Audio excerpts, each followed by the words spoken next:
What it do? What it do? We are back with another episode of the JJL Sports Talk. It's been like a couple weeks since I did my last episode, so might as well update the viewers, the fans, what's going on in the sports world. I got my new guest. You've probably seen him everywhere on Facebook, YouTube, everywhere. Coach Dante.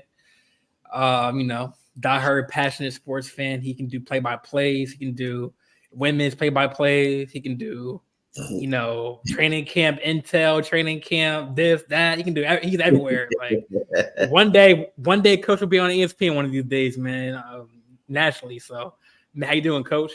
Man, I'm doing awesome, man. Thank you for having me on, man. I'm doing absolutely awesome. Wait, hold up.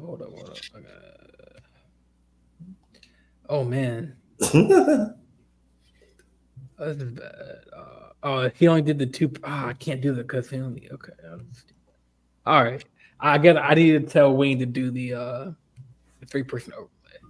What's going on, Jory? What's going on, Kyle? My co-host. What's going on, man? What up? Glad to be here with you guys. What's going on, Coach? What's going on?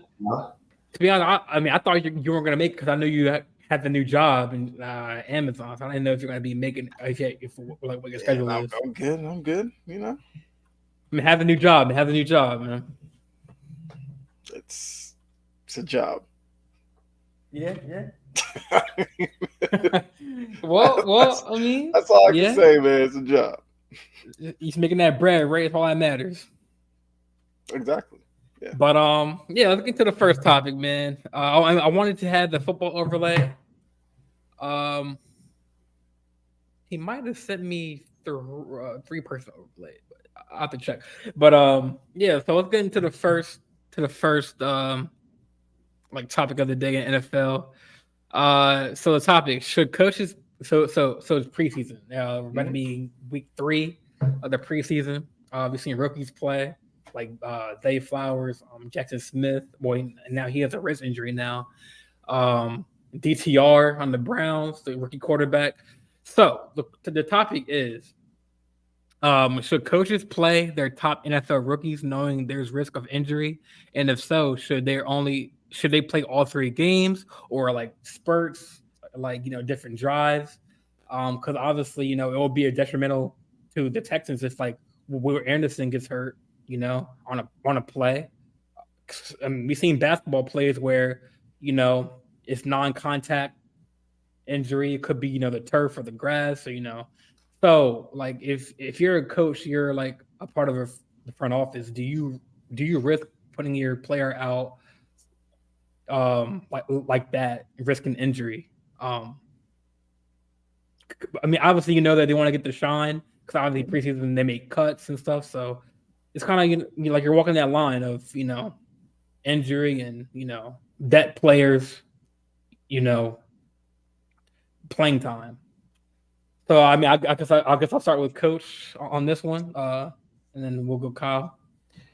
Like I say, if you're not even already, like Bryce Young was named the starter from the start of basically the day of mini count, basically the day he walked in. But injuries happen every day. You can't forget about that. They're gonna happen. They're bound to happen. So you just got to go out there and play. And you just want. I think it's okay for the young players to go out there and play. Now, if you already named the starter, if you decide to sit him out the very next 2 games, I wouldn't be mad at you. But you want to get some game time in. You want to get some burn in. You want to get some chemistry in when you're in an actual full game. I know you got it all in practice, but it's something different when you step in between those lines and playing against another squad. You want to get much chemistry as you can. You want to figure out other defenses. You want to play other teams just to figure them out. So I don't mind. I don't think they should keep them out unless they're named unless you name them the starter. You don't feel comfortable with them playing. But I expect every rookie to get at least a game or 2 in. So injuries happen every day. It's gonna happen. It's gonna happen at some point. Whether if it's in the preseason or the regular season, it's gonna happen. You can't do anything about that. That's why you got dealt behind you. That's why you got the next man up. That's why you build a 53-man roster. That's why you have 3 quarterbacks on on the same squad. That's why you have 6 wide receivers. That's why you have a lot of depth on that team, because you're trying to figure out who you can trust if this guy goes down, if this guy goes down. So injuries going to happen, whether if it's in the preseason or regular season. You can't dodge an injury, you can't escape an injury. But yeah, I think it's important for especially those rookies that need to prove themselves that's not starting. I definitely think it's important for them to get that game burned in, whether field starter or not, just at least get 1 or 2 games in. Yeah, so before Kyle goes, so what you're saying is like you say like you like D'Amico Ryans just like said that Stroud is no doubt the number 1 starter for week 1. So like you're like obviously you have to get some reps in before the week 1 starts, but like so you don't mind like him sitting out preseason even though he's gonna be the starter because like no, I don't mind. I don't mind. I wouldn't be opposed to it. Or I wouldn't be mad at it because you want to get much as time as you can with your guys. But like I said, if you decide to set him out, he's a starter. He's a starter. You already know what he can do. You know what he can do. Hey, just just give him to week 1. You already know it. Even if he plays, even if he plays Sunday versus the Saints, everybody expect him to be named a starter. Expect Baltimore to be prepared for C.J. Stroud and Will Anderson to be on the field. So I mean, every day they happen every day. They're gonna happen in the regular season. So what about quarterbacks or rookies that are I mean I know Kyle's gonna go but like what about like teams that obviously you see Bryce Young like you see a lot of sports fans saying Bryce Young he might not be because he's too short like he doesn't have the arm whatever to be a quarterback or whatever, but like so like do you think that those quarterbacks should like get more playing time even though there's risk of injury? Like see like obviously like Hendon Hooker, he's come off an ACL tear in college in Texas. I mean, I'm not this quarterback. I mean, cornerbacks, running backs like Chardonnay from the Seahawks. All these players that need the reps, because obviously Browns they have Chubb, so they don't have to worry about like having a rookie running back for the Browns. But I'm just talking about like any position, like any rookie position, like Zay Flowers, like Zay Flowers does a little juke. Once the Browns, they got a battle for number 2 and 3. That's true. Nick Chubb is the starter. You got a battle for number 2 and 3. The Texans, we got a battle for our number 3 positions, which is my guy winning, Mike Boone, aka Herman Boone. That's why I call him Herman Boone. I remember the Titans. I call him that because his last name is Boone. So you still got position battles. You still got position battles that need to be settled. And like I say, I don't mind those running backs or those rookie, people out here trying to make the squad. This ain't just this is preseason. I know preseason ain't too much, but it's important at the same time. You're trying to see what you got behind the other guys, and just in case those first teamers, those second teamers get hurt, you just basically trying to evaluate your squad and what you have on your squad. So this ain't something that you can sit around and say this ain't nothing. The preseason is nothing. It's very everything to these guys that's trying to make the squad. If they don't make the squad, you forgot they can be picked up by another team. It's another team could be looking at these guys. So Cleveland, Nick Chubb is going to be out because he's one of the best backs in football. But they got a battle between number 2 and number 3 between Feldman and Kelly. They got a battle between now. Seattle. We know Walker is the starting back, but Charbonnet trying to become the number 2 running back, and he's looked very damn good at it. Jackson Smith-Njigba is out, but you got Jake Bobo, who didn't get drafted, is doing well for Seattle. So these position battles is very important to have. Yeah, that's a good take. All right, Kyle. I know it's your turn to have your say. So what do you think? Because when I look at preseason, right, it's certain factors that go into it. The established veteran starters, they don't really need that much preseason. But when you're dealing with rookies, especially in skill positions, it's important for them to get time with like your starting quarterback because they want to build that chemistry, the timing, and everything. But, it's I don't know, because they play 3 preseason games, no player is really going to play every one of them except for, like Coach said, the ones that are fighting to get on a roster. And even for those guys, like even if they don't make it with the team that they're playing with now, they're just getting game tape out there for the other teams out there in the league that may need a depth piece as well. So it's all about kind of, your status in the league, as well as for the coaches and stuff. the kind of handle that they have on their squad, the squad will understand what the game plan is. Now, I mean, I know your original question was about rookies. Yeah. I feel like for rookies, they should play probably significant time in maybe 2 out of the 3. I don't think most rookies need all 3, especially like early round draft picks, because those are guys who usually played at, big name schools where they played in big time games. But when you're dealing with guys at smaller schools, they may need more time because just don't know a lot about them. I mean, I know you talked about Zay Flowers with your team. We all know what Zay Flowers is. So Zay Flowers going into preseason, it's just for him to get the speed of the NFL and get timing, learning the playbook, that kind of stuff. That's all he needs preseason for. But like Coach said, a Jake Bobo type, undrafted kid. So he's just trying to show people, look, I'm an actual NFL player. And if Seattle sees that, maybe the JSN injury helps him out. Maybe he gets on the squad even if JSN wasn't hurt. Because I've seen Bobo and he looks like a pretty good wide receiver. So it's like a catch-22 type of thing with these organizations, because you don't want to risk injury, of course, with your top rookies, but you kind of need to see what they can do as well. And, injury's going to happen anyway. Even if you make it through the preseason, you could play one snap in the regular season, get an injury. It's just the, nature of this league. So I think rookies need to play, but you don't need to play them like all 3-4 games. No. I mean, it's definitely a debatable topic because, like, obviously, I'll get to the comments in a little bit, but I get it's a dogfight for veterans and rookies, but you walk that fine line, like that's why, because obviously, if a veteran has an injury history like Odell Beckham, obviously Ravens are not going to play him to week 1. So he's not. He's already a proven receiver. He's just injury prone. Like teams that, like Zay Flowers, he only plays like a couple, maybe a couple drives up to a quarter and maybe up to the second quarter, then he's out.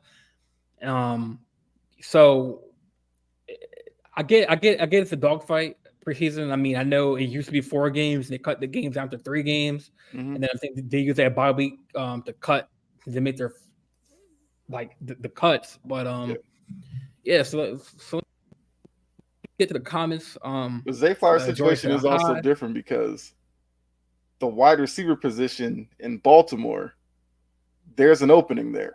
Like if Baltimore had their wide receiver group established, you probably would have seen more of Zay Flowers. But where they drafted him and the need that they have, they're going to need him for the regular season. Oh yeah. So his situation is a little That's why I think he's treated like a veteran already, because he's only playing a certain amount of snaps, because they already know. They looked at the tape.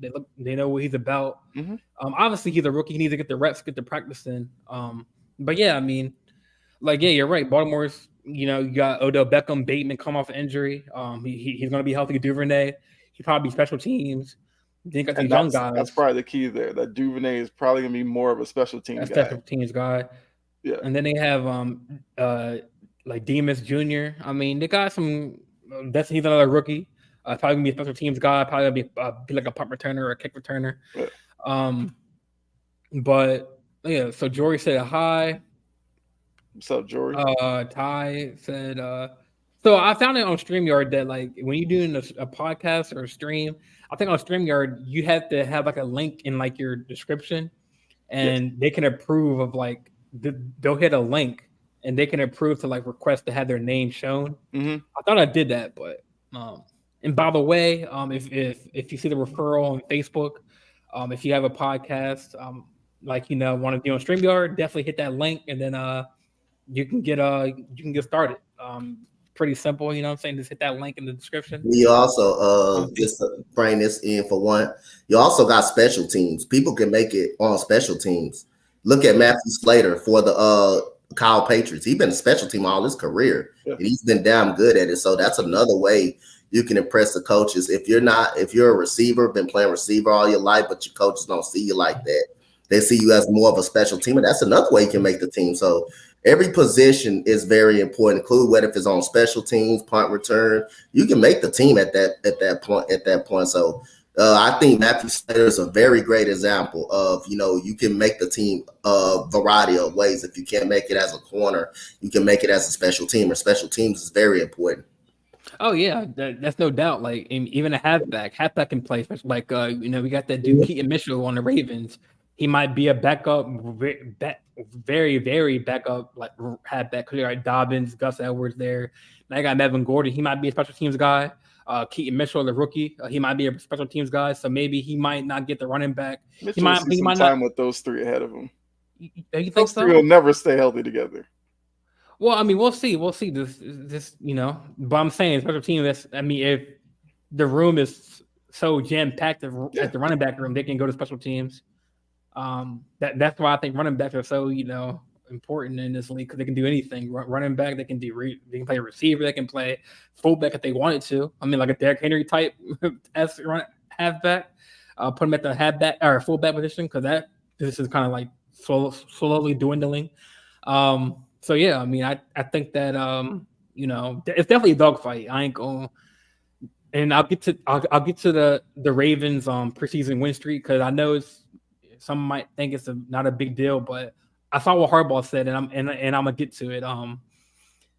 So Zay Flowers, Todd, thanks for hopping in the chat, man. Zay Flowers looks like a special talent.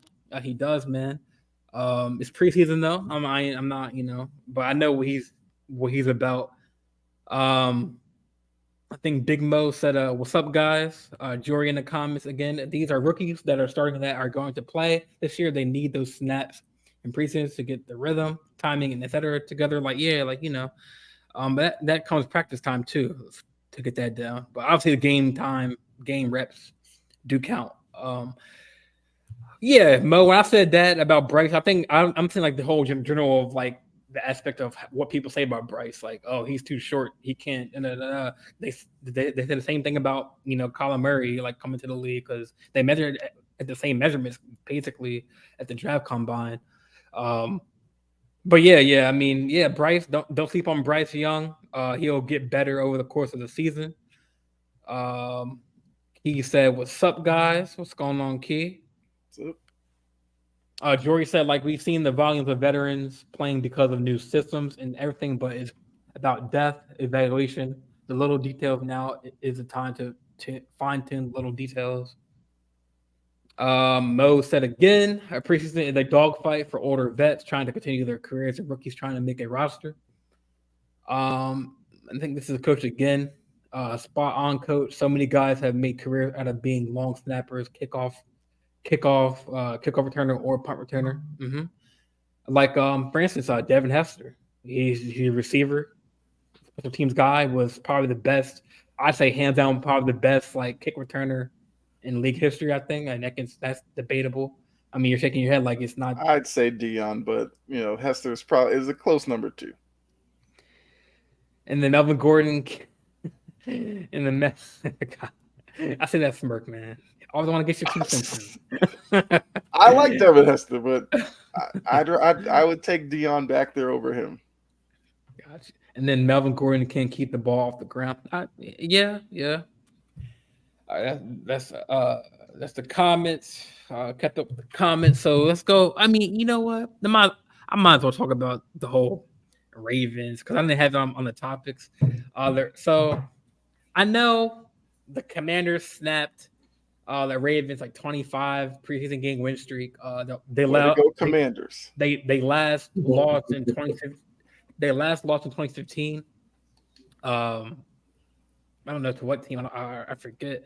But I like what Harbaugh said after the game. He said that the reporters, the writers that write for us, that say that preseason games don't matter for us, I lose respect for y'all, because it does matter. The players who play, the rookies who play, it matters to them. It does matter. It does. Preseason matters. Preseason does matter. The winning streak doesn't count towards the actual win-loss record, but when you say that it doesn't matter, that the Ravens preseason streak doesn't matter, it matters that because these teams, like you said, like they can get cut. And to be a part of that winning streak, it matters to the players because obviously, I mean, Well, I think what doesn't matter is necessarily winning or losing. Winning or losing. I don't care about preseason record at all. It's all about development. That's where I think that comments come from. Like it doesn't matter. Obviously, preseason matters, and as we're also seeing, these scrimmages the joint practices have become a really big deal recently. I mean, Jory. I mean, it's not dumb because it means something for the players that play that game. These players out here trying to make the squad. And that's what it means for these players. So these players are going to do whatever it takes to impress these coaches. Whether if they kick the ball to the back of the end zone, I don't give a damn if they got to go get it. They're going to try to make a play to impress them and to impress a coach. I got a squad out there. A second and third team, they playing like the freshman and JV. They playing like a freshman and JV varsity team. So I don't like the depth. I know what I got in the ones. I know what I got in the varsity team. You just got to figure out what you got in your second and third teamers. You don't know what you got up in there. Yeah. Who can you trust behind that? Who can you trust if Nico Collins can get hurt? Who you can trust behind Nico Collins? Which is I think I like my receiving core. We got some depth there, but the defensive line. Offensive line, we lacking pretty much there. So it matters to the players. It matters to these players that's trying to make the squad. Or if they don't make the squad, it matters to those players that try to get up on another squad, try to get to another squad or get up on a practice squad in case somebody go down. It matters to these players and these coaches. These coaches trying to see what they got. Yeah, I mean, Jory. I mean, I can't honor that statement because I'm gonna read what Harbaugh said word for word. I can honor what Jory's saying. She's saying the actual 25-game win streak. I know, but does Harbaugh, not matter. Okay, but it doesn't. The win streak doesn't matter. The win streak don't matter. The players it matters. The players. All right. So this is what Harbaugh said. So so this is what Harbaugh said. So you're proud of it, of course. You appreciate it, but the thing that you're proud of is all those games were mostly like just like that. Preseason games, people want to write about it and say that they don't mean anything because you never played the game. You were never out there in a preseason game. You never were fighting for a spot on the team. Yet you had the audacity to say that the effort that somebody puts into that to win and fight and win that game like that is meaningless. Tell it was meaningless. What you saw, I can't respect anybody that says that. So I mean, I Harbaugh's right. I mean, Harbaugh's just trying to spin it. That's all he's trying to do. Spin it. Harbaugh does this. I give Harbaugh credit. Harbaugh knows how to get with the media. He just said what coaches said. Like, I mean, but that's not the part the media is talking about. They're talking about the whole because that whole broadcast, all they talked about was 25-game win streak. Nobody cares about that. Nobody cares about that, yo. Now the players, they're gonna want to win. They're gonna try it. Yeah. But at the end of the day, who gives a shit about it? I mean, you go think about it. You go apparently it matters because the streak matters because Commanders had all their starters out. I mean, Sam Howell only played a half. Sam Howell, one half. Like who the receiver Dotson, he played. Dotson, game. They have a new offensive coordinator. They haven't played though. They haven't played really like that though. Really. It's a new offensive coordinator, so it makes sense to play Howell. They haven't played. They played only a half, though. They only played a half. Yeah, that's all they played. Yeah. I don't know. I get the streak is dumb because like wins don't count, but it's like I just don't like how. Well, maybe Jory, what she meant was the streak was dumb, but that's what the media was saying. The streak. Yes, that's what the media was saying. I don't give a damn. I can go 0-4. What I care? No, I care about the players that are trying to make the squad. Yeah. Yeah, I guess Harbaugh was trying to just think that, like, you know, what the writers were saying in Baltimore. It's like a coach that hasn't won anything, holding on to that little glimmer of something. I mean, Kyle, you haven't won anything since Tom Brady. Here we go. But Belichick has won. Harbaugh's still trying to get there. So this little streak that he had was all cute and stuff for him. Ask Belichick that question. I don't think he would really care because I just care less. Belichick barely cares about the first 4 games of the regular season. Yeah. Well, you're gonna have to this year because like in division, outside division games will matter this year. Like, Belichick's whole mentality has been. Your first game was the Eagles, playing their best around Thanksgiving. That's when your team has to be hitting on all cylinders. Thanksgiving. Okay, let me just get to the comments. Like we've seen them on. Okay, so Jory said, "Wait, that already? Oh no, I said that. They already did that one. Roster, I did that one already. Melvin Gordon. Okay, so she said, Jory said, no practice is fine, but scrimmages / preseason matter. As a former coach's kid, these scrimmages or preseason games allow the coach to really see what they're working with. Jory also said it matters, but the streak is dumb. Sup, fellas, Pat Nation, Jory Sports Stories. For y'all fans to be touting a 15-game win streak in the preseason is stupid. It was 25, Jory. Don't cheat them out those extra 10 games. Yeah, it was 25. Get it right, Jory. That was a good catch. I didn't even catch that. Hardball and his preaching doesn't affect me. You're misunderstanding what I'm saying, but hey, for the fans, the dumbass trick doesn't matter. All right, Titans fan, we'll get ready for. Oh my goodness, Jory, I got you. That's crazy. I know where you come from, Jory. I got you. Hey, you try. I understand you trying to take 10 more wins away from Jordan. It is what it is, man. Pavel said, "Hey, what's up, guys?" What's going on, Pavel? Jory said they had the start. They had the starters out because obviously spell check. They had to started out because they needed to see more from see what they're working with. Starters, or she fixed herself. All right, lucky. See, you couldn't even get it. She fixed herself. Howard did look good. I like what I saw from him. He looked good. But yeah, I mean that's definitely a question that these teams around the league are asking themselves. Should we play our rookies when we know we've seen the table what they're about, or if these rookies need more playing time? Because like Stroud, he's good. Zay Flowers, he should be good. Richardson, I don't know. Some people have questions about Richardson, and so people want to see him play more before the season starts. They've always had questions about him. They always had questions about him. He's not going to be able to answer any of those questions until the regular season. Nobody's going to care what he does in the preseason. Because preseason, a lot of teams play it very basic defensively. Once you get into the season, you get those complex blitzes and hide coverage and stuff. Then we'll see what kind of quarterback Richardson is. I mean, he'll have an excuse a little bit because it's the Colts and that organization is just a mess right now. But yeah, we'll see the struggles. Yeah.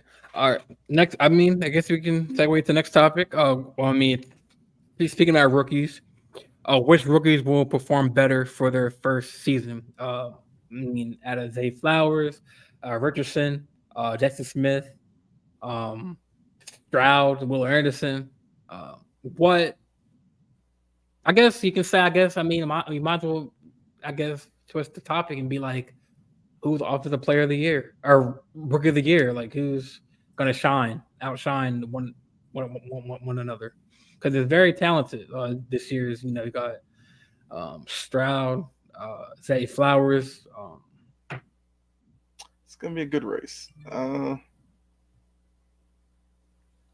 I don't know, because I kind of think it might be Bijan, because I think he's going to have probably the most opportunities with that Falcons team, and Arthur Smith wants to run the ball. JSN is the guy I'm really looking for, because with DK Metcalf and Tyler Lockett getting so much attention, I think JSN is going to be a really good target for Geno Smith. I think Geno Smith has another good year. So those are the two I'm looking at, JSN or Bijan for Offensive Rookie of the Year. What about Zay? I mean, I don't want to be biased. I knew that follow-up was coming. What about Zay? I knew. Kyle, he got Zay Flowers on that for a reason, Kyle. Kyle, look at me. The minute I said Bijan, I saw in your head, you were like, you got him on the Actually, I'm gonna pull a Stephen A. Smith. I want the cameras on. Look at that. You got it. You got it. You got it. Look at me. I mean, Kyle, so you know me since what? Here's what I'll say about Zay. Let me finish, Kyle, before you cut me off. Go ahead, man. Put my Stephen A. Smith on you, man. Go ahead. I want the cameras on me. where's the camera? Oh, I can't do that. Look at that. You Anyway. messed up your own production, man. But look at me. You've known me what, a year and a half, almost 2 years. You already know what I'm gonna say, man. Yeah. You already know what I'm gonna say. You already expected that. That's not new. To be honest, Zay Flowers is a rookie, so I mean, obviously, I can bring him up. Yes, you can. And I also knew he was going to be the focal point of this question. So I already knew the follow-up was coming. All right. So, I mean, actually, this is interesting. I didn't do the topic. Let's, I mean, I guess we can do wide receivers. I guess we're good wide receivers. Who do you have ranked as, the best rookie out there? You got Smith and Jigma. But actually, I don't know how the NFL works with like the awards and stuff, but like I know Pete Carroll just came out and said that Smith might miss like a couple weeks into the season. Mm-hmm. So is that going to affect his like winning that race for rookie of the year? Because he might miss a couple years. Because if he comes back and just starts dominating, it'll be numbers based basically. So the NFL doesn't do that like the NBA. If you miss a couple games, you'll miss like unless he misses like 10 games or something, and voters won't give it to him. But if he only misses like 2 or 3. He still has a chance at it. It'll depend on like if Zay or Jordan Addison really go off, then JSN's gonna have to make up a lot of ground in less games. Yeah. All right. So let's. So you want to rank the rookie? Yeah, I didn't even think. I just did this on the fly. See, look at me. The principle. I'm taking because you're changing it because you want us to say good stuff about Zay Flowers. I know what you're doing. I know what you're doing. See, I'm the Prince of Production now. I'm the captain. I know what you're doing. I know what you're doing. Because now you're trying to be like, because now you want us to be like, oh, Zay's the best wide receiver, but he's not, and I'll tell you. All right, cool. I like how you put the emphasis on not. All right, yeah. Just for that, Kyle, you're gonna go last. Coach, you will. Not gonna change my opinion. Okay. So, all right. So we have Quentin Johnson on the Chargers, Zay Flowers, Jackson Smith. Smith, Jigma. Who else? Jordan Addison. Forgot about him. Mm-hmm. On the Vikings. Keep going. Jalen Hyatt. Let's go. Jalen Hyatt for the Giants. Yeah. Didn't y'all draft a receiver for the Patriots? I mean, that's way down the line. You're not gonna really think. I mean, yeah, you want to throw out. So Mario Douglas. You're gonna throw out. I'm trying to think of the known. So Smith, Hyatt, Zay Flowers. Oh, wow, damn. I was gonna say Banks. He's a cornerback for the Giants. Yeah, that's just the main one. So how do you rank them, Coach? You didn't like what I say because I think Quentin Johnson is better than Zay Flowers. He's a bigger body, of course. Jigma is better than Zay Flowers. Addison is better than Zay Flowers. So you wouldn't like what I am actually. No, that's for real. They all better. I would take Zay over Jalen Hyatt though. I would take Zay over Jalen Hyatt. But those 3 right there is better than Zay Flowers. When you say better, what do you mean by better? Do you mean like better all around receivers? Better receivers. I think they better receivers. Zay Flowers may be more shifty than them, but I think they better overall. I just think that. You're crushing them, Coach. You're crushing them. I just have to be honest, Kyle. As a college football guy, you just gotta be honest with Tank Dell making the case, but I would take Zay Flowers over my guy Tank Dell, even though Tank Dell is destroying people people already. But I gotta see that going into Baltimore this week 1, so that would be a whole different thing. But those 3 I would definitely take over Zay Flowers, and they ain't even really a close gig on that. I mean. See, I respect that. I mean, I'm just saying. I'm just. I mean, turn your camera off, man. I can't laugh. You're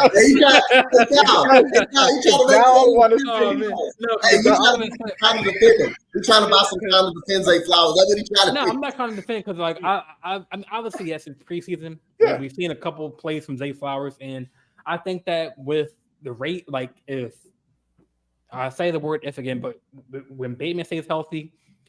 Before he went down with the injury last year, I was at that game against Miami when this is before the whole the second half blowout. Mm-hmm. First half when I think I got hurt the week after the week against the Bengals or whatever, the first Bengal game. But like the run after catch, like imagine if like Bateman can we already know what he can do in the open field. Mhm. And Zay Flowers, open field, like his awareness, man, like this is cutting, his route running. I mean, I know he's short. I know he's a short receiver out of the. I know Jackson. I mean, Quentin's like 6'4", 6'3". Jackson's like 6'3", 6'2". Zay is like 5'11". Dan there 6'6" foot. I'll give him the roundup. Maybe I'll guess about 5'11". I guess. That's what he's measured at. I'm just thinking that just his catching, his ability to go, he can be like a when he develops, he can be like a D-Hop. Maybe not a ball getter. I mean, we'll see. I never really seen him go get a ball like that, but if he has a route running, from what I've seen, to run after catch, the way he can move and with Lamar, I mean, it's scary, man. But I mean, I guess I'll put. So you have Johnson 1, Coach 1, Smith 2. I actually got Jordan Addison, the better receiver out of all of them. I was told Jordan Addison, Quentin Johnston, Jordan Addison, Quentin Johnston, and Ajigba. To be fair, I have a Jigba over Quentin Johnson. I think Ajigba is a better overall receiver. How tall is Jordan Addison? Is he short? Or is he tall? Jordan Addison. Nah, he's about like 6 foot, about 6 foot. So he's like a Zay Flowers type, 5'11", 6 foot. Yeah, I mean, I saw. All right, so I guess I put for height. I put Smith first, Quentin 2, but I don't think he's gonna get the shine because like they got Keenan Allen and Mike Williams there, but Quentin's gonna have a good year. He's gonna have a good year. But you let me finish that. I said that Mike Williams and Keenan Allen can't prove to me they can stay healthy for 4 years. So that's why I think that Quentin can get that shine. But then again, I don't know like who their backup receiver is after Quentin Johnson if those two go down. The Chargers have a lot of depth. They got Palmer. They have a lot of guys that are waiting if Keenan Allen and Mike Williams do go down. So I'm gonna put Smith. I mean, well, he's hurt, but right now with the wrist, but I'll put him at 1. I'll put Quentin at 2. I'll put Jordan as 3 because I think that with Jay Jetta there, he will uplift and kind of help Addison. Obviously Thielen's not there no more, so those only be the top 2 targets there. I'm not sure who. They got Hawkinson. The tight end, right? Tight end. So they got a good core right there. Then I put Zay at 4, Hyatt 5. I mean, that's not really a homer. That's kind of fair. Put him after Addison. That's how I started this argument, and you came at me like I was crazy. There you go, y'all. There we go. I know, but I'm saying like you're talking, but y'all talking about how Zay is just like, I mean, is this like his route running ability is out of this world, and run after catches is crazy. I know it's preseason, but like I watched a lot of BC football. Zay Flowers was the only threat they had, and he was still getting open. So I know how good Zay Flowers is. Obviously, the tiers can change throughout the season, so we'll see how these players do. I mean, Quentin Johnson might have a fall off year. Who knows? All these receivers might. To be fair, because we haven't seen them in week 1. When season games count. So, sure. But I also look at the offenses that they're in. Yes. Like Johnston in that Chargers offense, that's a perfect fit for him. They're like the Yankees, man. Like big body. Don't do that to them. No, don't do that. Don't do that to them. No. Don't do that. You're not. Don't curse them with that Yankees. Don't come with that. Listen. I mean, as far as height, you got Stanton and Judge. They're like the Twin Towers. 6'7", 6'6". Quentin's like 6'6", 6'5". Mike Williams was like 6'6", 6'5". They are, they're very big tall. That's what I mean. I'm saying as big men. Pause. Yes. But I mean, it fits for them because Herbert likes to throw downfield. So. That's for catch radius. Yeah. That's where I think Johnston's going to be a big part of that because you can just throw it up to him and he'll go get it. JSN, I like his fit in Seattle because Geno Smith is very accurate. There's a lot of attention that gets paid to DK Metcalf, and Tyler Lockett is a really good possession receiver. I think JSN's going to find a lot of space down the middle of the field. Addison, look, say what you want about Kirk Cousins. he puts up numbers in the regular season. They may not happen on prime time, but through the course of the season, he's a really good quarterback. So when teams are focusing on Jefferson, Hawkinson as well. Hawkinson's a great target. Addison's going to get a lot of one-on-ones, and he'll be able to beat those guys, and I think he's going to have a good year. The thing with Zay Flowers is when you look at the Ravens offense, they're going to run the ball a lot. I know what you're going to say. They got Todd Monken and this and that with Georgia football. Yeah, but they are still built to run the ball. Like the back of your hand, man. I was like Monken. You got Odell Beckham. I know you. Man. We all people in the chat know you. They heard you. They know. But I'm just saying, like, I don't care that you change the offensive coordinator. Lamar is still going to be a threat running the ball. You're still going to hand off to J.K. Dobbins, Gus Edwards, whoever. Mm-hmm. And then when you do throw the ball, he's still going to go to Mark Andrews first because that's his safety blanket. I mean, I didn't figure out my Mark, but yeah, he's another weapon, man. So he's going to go to Mark Andrews, and if he doesn't go there, he's going to look Odell's way. I think Zay is going to be good on like the I'm trying to reference that in terms like the post hook routes, the quick slants, we don't know. I mean, I haven't seen much of him in Boston College when he did like the deep routes, but he's a deep ball receiver too, deep threat. Because the first game or first couple plays of the Commanders game, he had that nice catch and he just ran it in. I don't know how. Who threw those balls? Josh Johnson, I think. Wasn't Lamar. I mean, that was an easy pass. Lamar can do that pass, man. That was like a 5-yard pass. Mm-hmm. Come on. Because I talked to you before. It was last year. Lamar had a couple of plays. I know Mayo Mack it was. He had wide open receivers down the field, and he couldn't hit them. Hey, accuracy still an issue outside the numbers. We'll be have different receivers, man. Hey, they still can't catch it out of bounds. I know Mayo Mack can do those passes, man. He's gonna trip play ball on his way to the freaking touchdown end zone, man. That's who? Mac Jones, Mayo Mack. Mac Jones had nothing to do with Lamar Jackson. All right. I'm just saying. I think Lamar's the better passer than Mac, to be honest. Calm down. Calm down. Calm down. He's a better athlete than Mac Jones, even though Mac Jones can actually run. I don't understand where all this comes from. Like he's got cement feet. It's crazy to say because I'm an Alabama fan, so I don't know why I'm hating my other QBs, but I don't know. I don't think that. I mean, this is another topic for a different day. Maybe today. I just don't think that Mac can get them to a Super Bowl. I don't know. But you putting your faith in Lamar, who can't throw. I got you though. I mean, he can throw. He can throw over the middle. Well, we'll see. We have Odell Beckham. Okay, when he starts throwing them outside the numbers and Odell's running into that kicking net that he proposed to a couple of years ago, we'll see how much fun Odell has in Baltimore. We'll see, man. We'll see. All right, Kyle, what's your list for rookie wide receivers? After all that, I'm putting Zay behind Jalen Hyatt. Oh, man. No, I'm just kidding. Salty, man. I'd go Addison because I really like the fit of Addison in Minnesota. I'm also one of those who probably is a Kirk Cousins apologist to a point.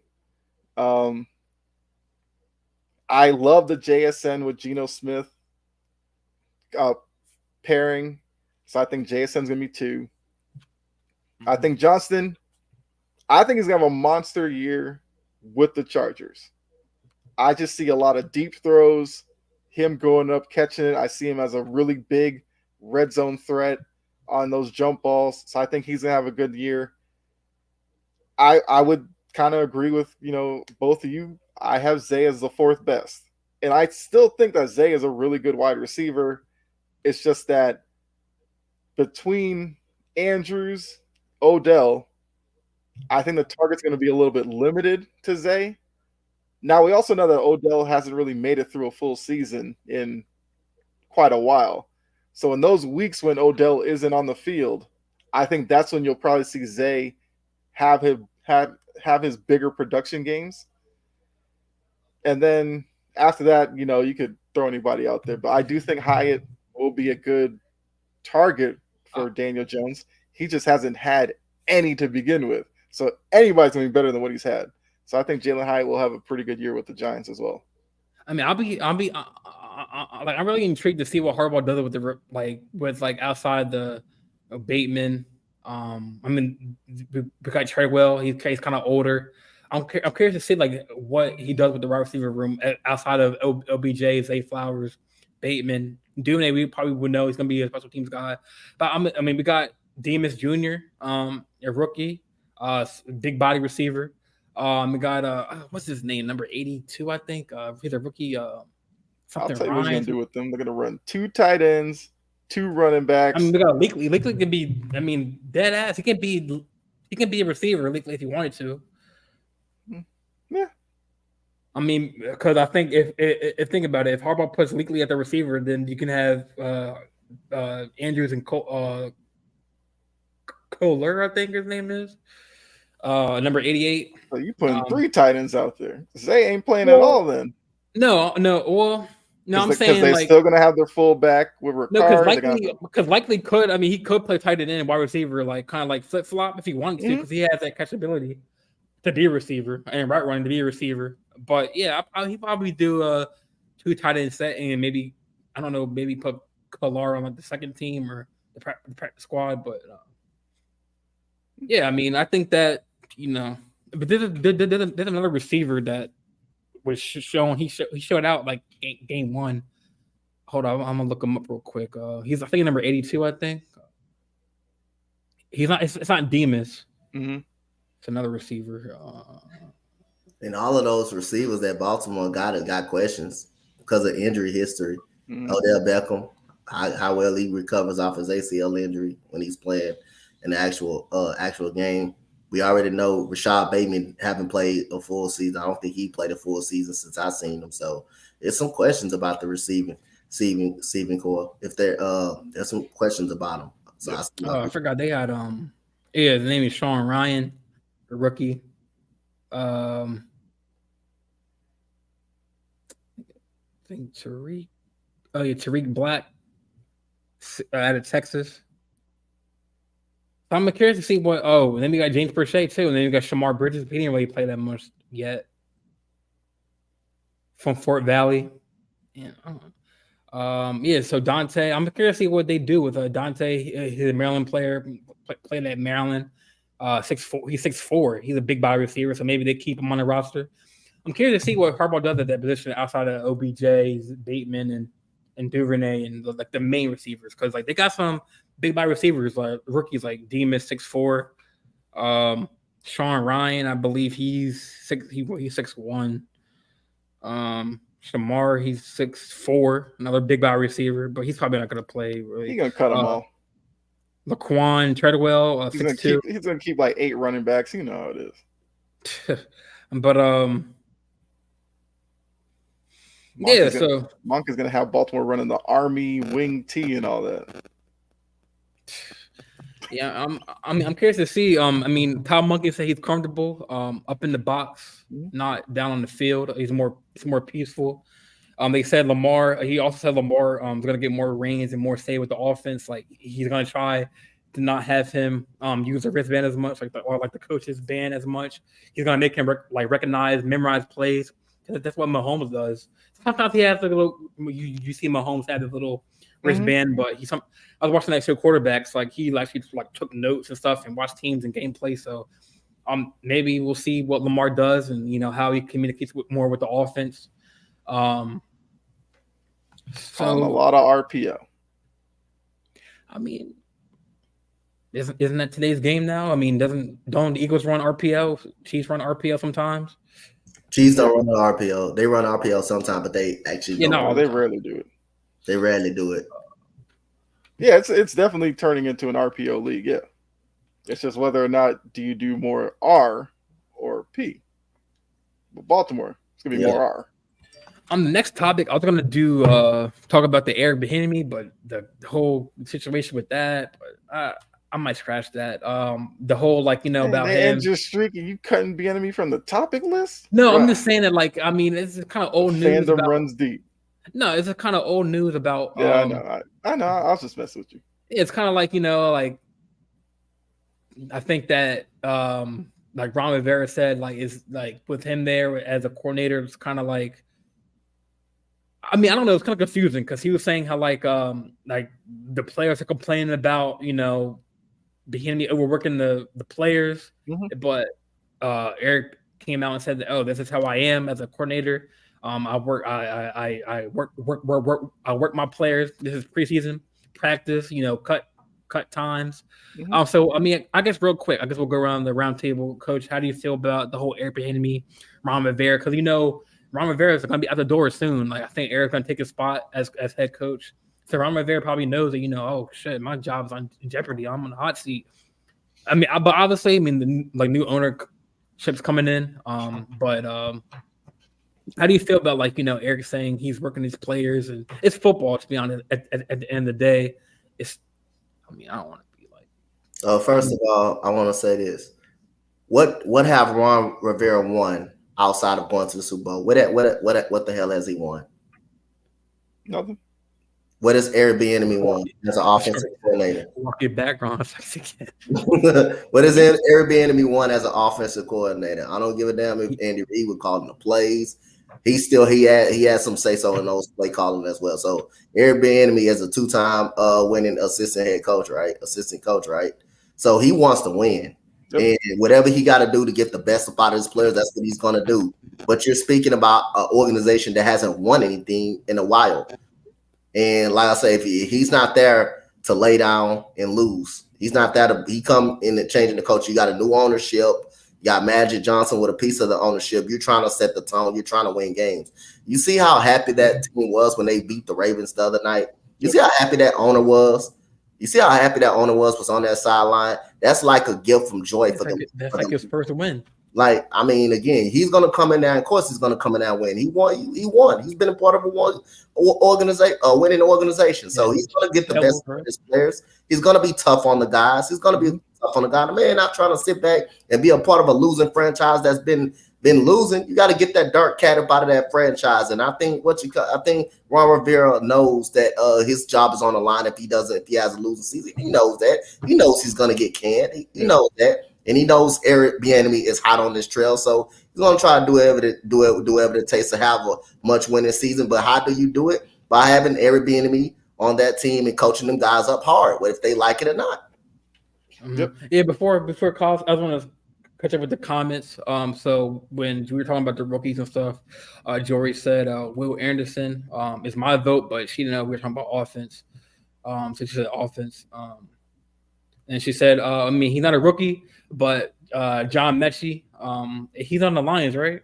No, he's on Houston Texans. You thinking Jameson Williams? Oh, yeah. Now John Mechie. They both from Alabama, so John Mechie is technically a rookie because he hasn't played last year. He didn't play last year. Yes. Jory said the Ravens I think said horseman. The Ravens homerism is real. Jory said both of them can't stay healthy. Keenan Allen and Mike Williams. It's getting spicy up in here. No, it's not. I'm going to simmer it down a little bit. You know what I'm saying? She said before 4 p.m. Mayo Man is Will Levis. Don't steal my damn name. Or Will Levis. Mac Jones can scoot when he needs to. Laughing face. Add Bateman too. Man, taking all the shots, man. Walking back, Ron at it again. Each time you got to take a shot, you take a shot at him. But I mean, before Kyle goes, does his take? I mean, well, obviously, I'll let Kyle go, and then because I think Coach brought up a good point about the new ownership, like a new kind of like revamped organization. I'm assuming they're going to change names or maybe keep the Commanders. But like we'll talk about the Commanders' identity after Kyle's gets his take, because Coach brings up a good point about that preseason. The Commanders they look. I hear staticky noise. Is that me? The staticky noise. Do you hear a staticky noise? I hear it. I hear that now. Yeah. Oh man, is that me? I mean, all right. You good now? All right. So Kyle, I'll let you go first, and now we'll dive in. I'll do your take first, and then we can dive into like the Commanders. So my thing is like maybe what Ron Rivera was referencing was maybe that's the player's initial thought of Bieniemy, because going from what they've had to Bieniemy had to be a shock to some of the players. I also think looking at the preseason game, like you said, that looked like a team that's definitely bought into Bieniemy because they now understand the results show up on the field. And yeah, Bieniemy's not going to change who he is, because people said when he was at Kansas City, he was the same intense guy. Maybe it probably shook them up at first as well, but as they start seeing the winning and the production, you deal with it because you understand it's part of the process. So for Washington, this whole season is going to be about what's the culture going forward. There's no Dan Snyder, none of that anymore. Get that behind you. And bringing in Bieniemy, I thought was the right move because he brings winning with him. And that's what Washington needs. So as long as, Howell buys in, Terry McLaurin buys in, Chase Young, guys like that, even though Chase Young is on the defensive end, but the leaders on that team will be Bieniemy's best friend, because that's how it always is with these coaches. If you lose the top guys, the rest of them will fall in line, and then it turns into turmoil in the locker room. So Bieniemy's ultimately going to get that job. Ron Rivera has been the voice they needed during the whole Dan Snyder clown show. But now that they're past that, it's going to be more about product on the field. So Ron Rivera can't hide behind the fact that, he was the mature adult in the room anymore. Now he has to produce wins. And if he doesn't, he's going to be gone. So I don't know. Part of the comment was probably him was self-preservation, but I also think the other part of it was, to a lot of the players, Bieniemy was a shock to the system because he was so different than what they've been used to. I know Jory's asking if Chase Young will stay a Commander. I don't know, because I do think it's a big season for him. I'll be quiet on this because I did hear some rumors, but I'm not going to say anything. I'll let you. Your rumor better not be that Baltimore's trying to get Chase Young. I mean, I've heard about trading Patrick Queen for him. Patrick Queen? And that's what I've heard, an article. This is turning the Lakers talk all over again. Everybody available is going to the Lakers now. I don't even. But to be honest, I like Chase Young. I don't really want him because he's injury prone. But you signed Jadeveon Clowney. He's better than I think. Clowney better than Chase Young. That's debatable. That's debatable. He wasn't that crazy outside of 2 seasons. That's all he had. That's all he had. He wasn't that really. He hasn't really lived up to the number 1 pick. He hasn't really lived up to the number 1 pick, really. Yeah. He's gonna. No, I'm like. Go ahead. You already know what you're about to say. Go ahead and say it, Jordan. Hey, Jordan. Just say it, Jordan. Go ahead. Jordan be trying to just find something, bro. Go ahead and say it, Jordan. Go ahead. I feel like we gotta have a money jar, how many times I say the Ravens in a podcast episode, man, or Lakers or Yankees. All we gotta hear about the damn or Lamar Jackson. We hear about it every day. I will say, I did see the Yankees aren't on the topic list. I wonder why. Hey, Cal, we're not gonna sit up here and act like the Yankees lose to the Nationals yesterday. We're not gonna sit up here and act like that didn't happen. Well, the reason why I put the Yankees on there is because there's more important news like the Rays with Wander Franco. We're getting to that. That story's crazy as hell, man. Yeah. Yeah. Like Coach said, I mean, Clowney has not lived up to the first round pick height. He will do that in Baltimore. I think he's in there. I think, to be honest, obviously it's Mike McDaniel's second year with Roquan Smith, Patrick Queen, Trenton Simpson. Odafe Owe, Ojabo. He can be a mentor for them young folks. And I think that Clowney? he can. Yeah. As You know, far as Clowney's a mentor. I mean, obviously the Ravens. You know who the mentor should have been? Calais Campbell. You let him walk out the door. I mean, obviously for money and cap space. How much did he even sign in Atlanta for? Was he even making that much? Yeah. I don't think he signed for that much in Atlanta.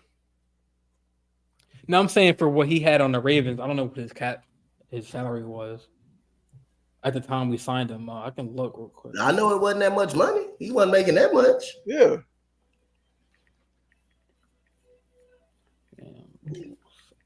Yeah, he signed. Well, his Ravens contract was 2 years, 12.5.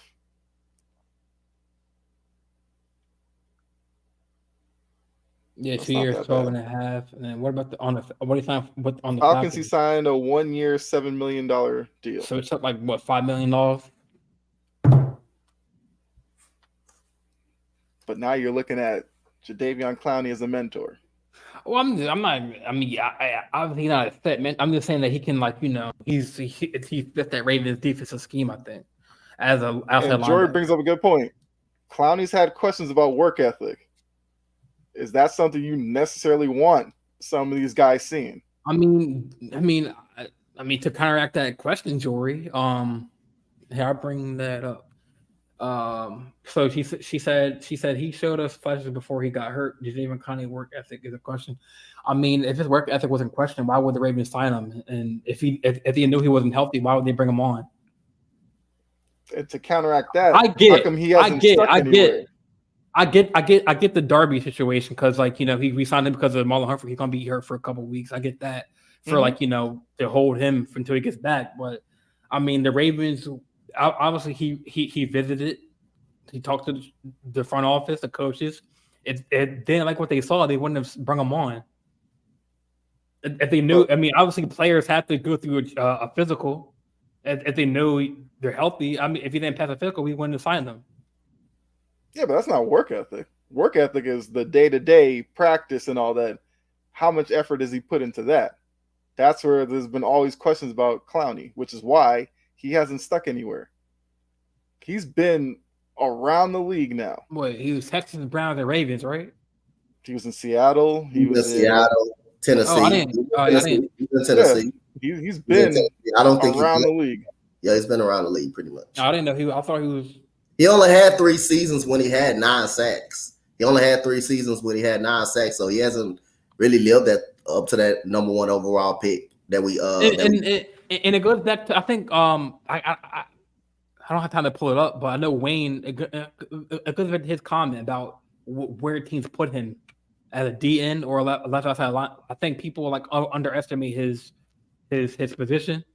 Teams put him teams. The reason why he's probably a journeyman because teams put him in positions where he's not good at. Is he a DN? Is he a defensive end? Is he a linebacker? I think it's the work ethic part. I mean, I think he's getting 9 sacks, so ain't nothing wrong with him. Ain't nothing wrong with him playing DN. Ain't nothing wrong with it. He can get 9 sacks. His work ethic been questioned since he come out of South Carolina. That's been always questioned. And I feel like another hole they had to fill because Justin Houston, he was the leading sacker on our team. He's on the Panthers now, so I think they had to fill that hole right there too. I mean, obviously Tyus Bowser's there. He's kind of always hurt. He's healthy though right now. So I mean, maybe Clowney was I like the signing. I mean, I think it's a good signing. Obviously, he's not going to be the Justin Houston of what he was last year because Houston was a monster last year. He had 10 something plus sacks or something like that, or 9.5. He was a leading tackler on our team on the defense. But I mean, I think our defense. I mean, I know we went over the AFC North and NFC North a couple weeks ago, but I think that our defense is going to be. I mean, obviously, like you see, the cornerback position, teams can throw on us, but I think that with Marlon coming back after his surgery, Marcus Williams there, Kyle Hamilton's growing into his position. We got Armor Washington there, a rookie, or we got Caillou Kelly. We got some young talent. And obviously we got Darby to hold that spot until obviously he's injury prone too. I mean, I guess Ravens have a history of signing injury-prone players, but I mean, but Darby, he had a good season before he went down last year against the Broncos. So again, I mean, if he wasn't healthy, he wouldn't have passed the physical to play. So. And that's the question. I mean, do the Ravens risk playing him in the preseason, or do they want him to get some reps in the preseason for Darby? I know he's basically a veteran now, but he's probably gonna play with the rookies and get some playing time. So I mean, I don't know. I wouldn't play Darby. I'll wait for the season to start because knowing that he's could get injured. But then again, he might want some playing time, or he might want to see him play with Kyle Hamilton and all those players. So. I mean, I think our defense is slept on, man. Because we're gonna get a whole full season of Waquan Smith. We're gonna get a whole full season of Ojabo, David Ojabo. I'm not, and I know we drafted Voorhees. He's gonna be nice too when he comes back, man. He's probably one of the top D tackles out of the draft, or I think he's offense, right? I was worried where you're going with that one. Top D tackle. I thought in the draft. Well, like in this year's draft, yeah, and I got you. Because he went down with that, I think ACL in his pro day workout. I mean, I think that was a good low key draft pickup. So I mean, we're gonna be nice. I mean, yeah.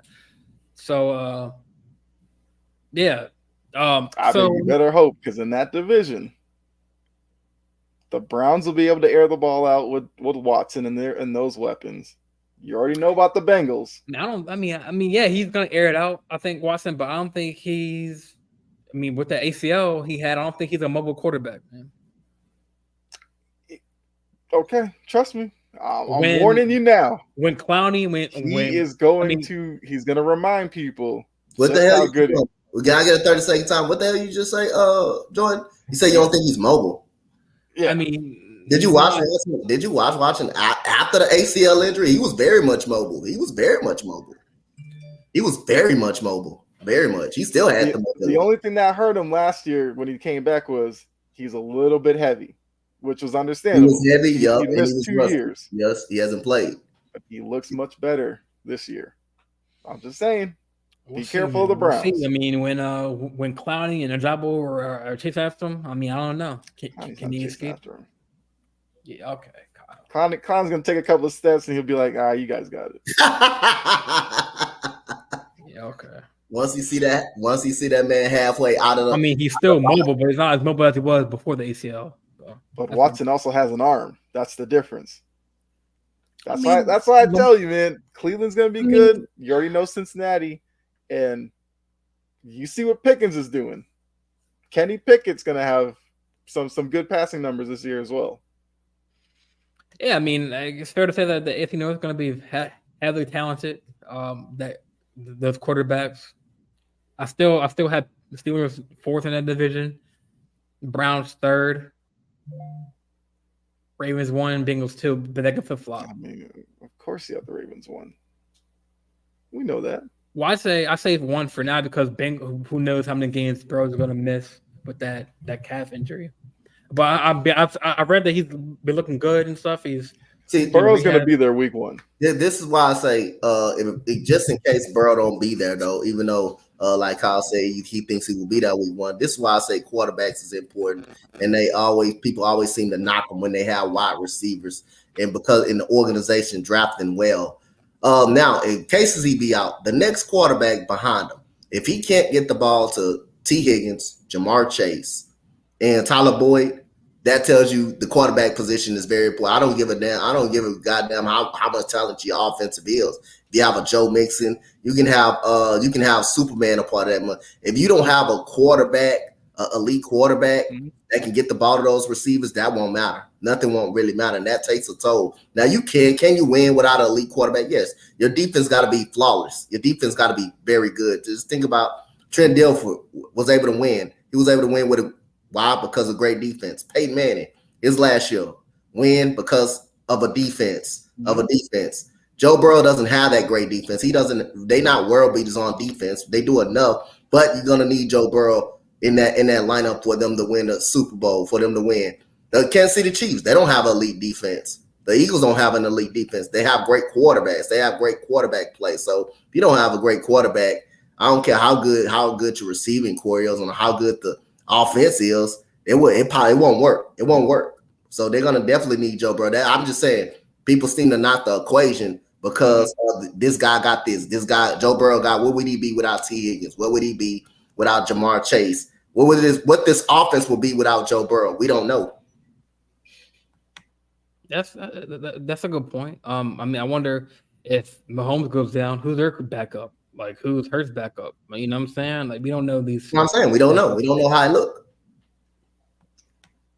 Yeah, I mean, that's a good point. That's a good point. I mean, obviously, if you have a subpar average tier level, tier 3, tier 4 level quarterback, obviously you need to have a top tier defense to like back that quarterback up, because like obviously defense kind of like puts the pressure off the quarterback to where because you want. I mean, I know I didn't play football as much like that, but I know, like, I've heard that the saying that you want to have your offense on the field more than your defense. Defense needs a rest, but I mean, obviously, defense wants to be off the field, after fourth down, so they can rest. So obviously, defense is important, but obviously, keep having a quarterback that pass the ball and sling it. I mean, Tom Brady and Patrick Mahomes is a common denominator. They didn't really have legit elite wide receivers, but they won with whoever they had. Well, at the time, Mahomes did have, Tyrann Mathieu. He was like an elite cornerback, which they lost. You talking about the safety, Tyrann Mathieu? Yeah, safety. Yeah, at the time. But their defense still wasn't good. No, it wasn't. Other than what Chris, he's offense, right? Offense half. Chris Jones is a defensive tackle. Yeah, they had Frank Clark there. Like they had a couple good players back in the day, like Frank Clark. Yeah, they can get stops when they want to, but they wasn't good. They weren't like like if I had to rank the defense, I wouldn't put the Chiefs at the top. Yeah. No. They know more than like at least top 15. Top 15. Now we can say that the Eagles have that defense. They got Kelly Franco. They got Darius Slay. They got freaking Jalen Carter. They got freaking. I looked on Madden. They have like freaking 9 people who have X factors on that team. Like they got Hurts. They have I think Dallas Goedert. They have AJ Brown. They have Devontae Smith. They have.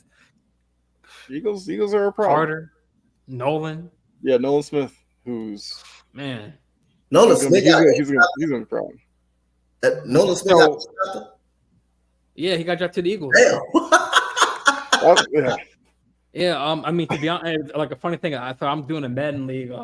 It's full, and like I have a guy that's the Eagles, and we're doing a phase where so the season starts at 9 p.m. Eastern tonight. Like the season starts in whenever we're doing like free agency, like you can pick one free agent. Well, not including like if you're the Jets, you can automatically get Dalvin Cook. If you're the Pats, you can get Elliott off the bat. So Justin Houston going to the Panthers. So if you're the Panthers, you get him. Mm-hmm. But you're allowed to have one free agent per team, like it's kind of like a draft. And one of the guys in my league, he's the Eagles, and I'm like, yo. You get one pick for free. He's like, man, I don't need no picks, man. Like, you don't need no picks. So, yeah. But yeah. So I guess we can move on to Coach's neck of the woods, AFC South, NFC South, road trip. I know we've done NFC East, AFC East, AFC North, NFC North. Do we do? I know we didn't do. We're doing the South next. We did the West is last, right? Yes. We do the AFC West, so we can do the AFC West and NFC West next week, and then do the NFC South and AFC South this week. Let's go. Let's start off with the AFC South, man. I'll give this to Coach first, since he's in this league or in this division. So how do you think about how it will? I'll tell you what's going to go down. So we're going to talk about storylines of the division. Then towards the end of the segment, we're going to I think Kyle, if you can pull up the Vegas or like the odds like we did like for like the season total or whatever the records whatever, we can go. I got you. We can rank the teams after we do our takes, we can like each one by one go like who's going first, second, third, fourth in the division. But yeah, coach, like talk to me, man. I know you're a Texans fan, diehard, man. So tell me, storylines that you've seen. Talk about the division as a whole and how do you see it panning out? Like I say, man, I think the Jacksonville Jaguars are the cream of the crop in the division. Again, I say to someone right now, they're the defending champions of the division. So to somebody beat them, hey, y'all take exception to that. So I'll say again, I don't. Like I say, I got them picked to win the division. It's up to Texans, Tennessee, and the Colts. To take it away from, but just. They're not really that good. They're not really actually good as people make it seem like they're are. They actually not. They won a division in 9-8 last year. They won a division in 9-8. And if you look at anything, if you look at this crazy number, they won outside of the division. They wasn't winning in the division. They went through 4-3 in the division. They won outside of. They won most of it. They made the playoffs outside of the division. So let's get that straight. If it's strictly division, if you go by strictly division, the Texans technically had the best record in the division. When you look at the division, we were 3-2-1 with the tie against the Colts. So technically, the win column, the loss column counts more. The loss column counts more. The loss column actually counts more. So if you look at it again, Tennessee is going to be very much competitive. Got respect for Tennessee. I respect for all my divisional rivalry. So. Other than that, Colts, I think they're going to lose a lot with Jonathan Taylor. I think that puts a lot of pressure on Anthony Richardson. Alec Pierce seems to be solid. He's okay, not a world beater. Pittman got to stay healthy. Michael Pittman Jr. got to stay healthy. Mm-hmm. Defense is going to be a little competitive than what you really think. But other than that, man, like I say, I Jaguars, I got them in first place in the division. I think that they will win the division, and I got them winning the division only because they defended champions, and we got to beat them, and the division goes through them. So I did pull up the Vegas numbers. Yeah, and Vegas is definitely all over Jacksonville because they have Jacksonville at over under 9.5 wins to win the division. Then second, they have the Titans. Can you pull it up, or can you pull it up, or can I pull it up? Or I can pull it up. I want Jordan to see this for herself. Oh man. But yeah, but as Kyle's pulling it up, oh, you have it. Oh man, that's kind of. Well, I'm like I said, Jacksonville's over under 9.5. They have the Titans at 7.5, and then Colts and Texans they have at 6.5. 6.5. Yeah. So 7.5. Would that put the Titans in a wild card spot, or? I mean, the AFC is going to be tough to get a wild card spot. I think you're going to have to win. You're going to have to win it in the AFC South. No team has made the wild card in the AFC South. You got to win the AFC South to make the playoffs. You can't make it during the wild card. In the AFC this season, you may have 10-win teams miss the playoffs. Is there a way you can go back? Did the AFC North or AFC East, did they ever change any odds or whatever? Like any? I know they changed a lot. I can check because these odds are today. Like so some teams will shift a little bit. Yeah, let's go back and see what the win totals are. I mean, like what team are you talking about? We can go to the AFC North. Let's go to AFC North. I'm curious because I think they had Bengals that. I knew that too. No, we can go back AFC. You can go to your team next. So the Bengals, they're still at 11.5. Over 11. That's kind of what they were. Oh, we're probably 10.5. Probably is my guess for the Ravens. Yeah, I think that's kind of been steady. And then did the Browns and Steelers change at all? Because I know they're like 9.5 or 8.5. No, Browns are still 9.5, and who am I missing? Steelers. Steelers. Yeah, 8.5. They've been steady. So 11.5 for Bengals, 10.5 for Ravens, 9.5 for Browns, and 8. So it goes by like a point each down the line. All right, let's go to your division, AFC East. I'm curious to see what they have for the Bills. 10.5. I think that's been I steady. I see them falling off this year a little bit. Let's see. I guess Jets. I guess next. I guess or New England next. 7.5. That's been steady. The Dolphins 9.5. I think the Dolphins have gone up. I think the Dolphins. Are you fine with 7.5 wins for the Patriots, man? No. I'll know say you're not, it. man. I say it anywhere I can. I know you're not fine with that, man. I'm picking the over on 7.5, and I'm comfortable saying that. So you have them beating Bills at least once or twice, or They always do. or the Patriots? Yeah. What about the Jets and Aaron Rodgers? I think they can sweep the Jets, to be honest with you. It's going to be tough, but I think they can sweep them. Come on, Kyle, be realistic, man. And then the Dolphins, they always split with the Dolphins. Yeah, the Dolphins, yeah. That's going to be a good series. And I'm being 100% honest. You know how I feel about Aaron Rodgers in New York. Yeah, you hate the man. I just think there's a lot of overrating over there. But that's where Well, now they got Dalvin Cook, man. I mean that's a good pickup. Yeah, but I still have questions about Aaron Rodgers. That's all right. They're putting Zach Wilson when he struggles. I guess. All right, so yes, since we're on the South and it's AFC South, so you said they got the Jaguars as the favorites for the division. Yeah, so the Jaguars is the favorite. Your Titans second, then the Colts, Texans. That's how the money line's going right now. So Texans being the fourth team in the division. Yeah. Yeah, I mean, I don't know, man. I have to go with Coach, man. I think the Houston's are. I mean, obviously Stroud is a rookie, but I think that I don't know much about your receiving course, but I mean, they're being stuffed on in the AFC South, man. I think that with D'Amico Ryans there, and if Anthony Richardson slacks off, I think that Houston can take a leap forward above the Colts. The Titans, I mean, they're kind of like in the middle of the pack at maybe 3. So I say Jags at 1.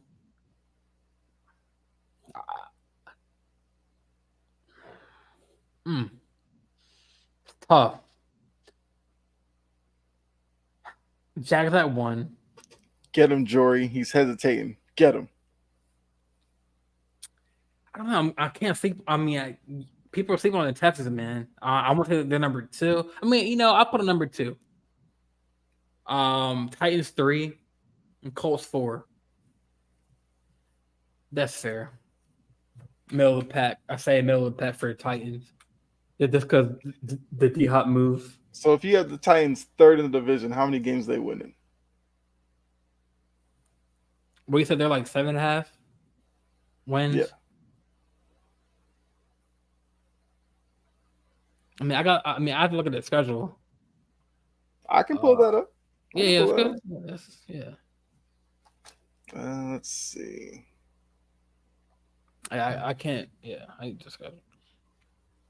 I know that they being the Titans. Well, they can run it with the Jags, but they'll probably split the Colts. They might split with the Texans. So that's what 1. All right, so their schedule. You open with the Saints, then you got the Chargers, Browns, Bengals. Then you got the Colts, Ravens, Falcons, Steelers, Bucks, Jags, Panthers, Colts, Dolphins, Texans, Seahawks, Texans, Jaguars. All right, so you said they start off with the Saints, right? Yep. Is it home or away? That's away in New Orleans.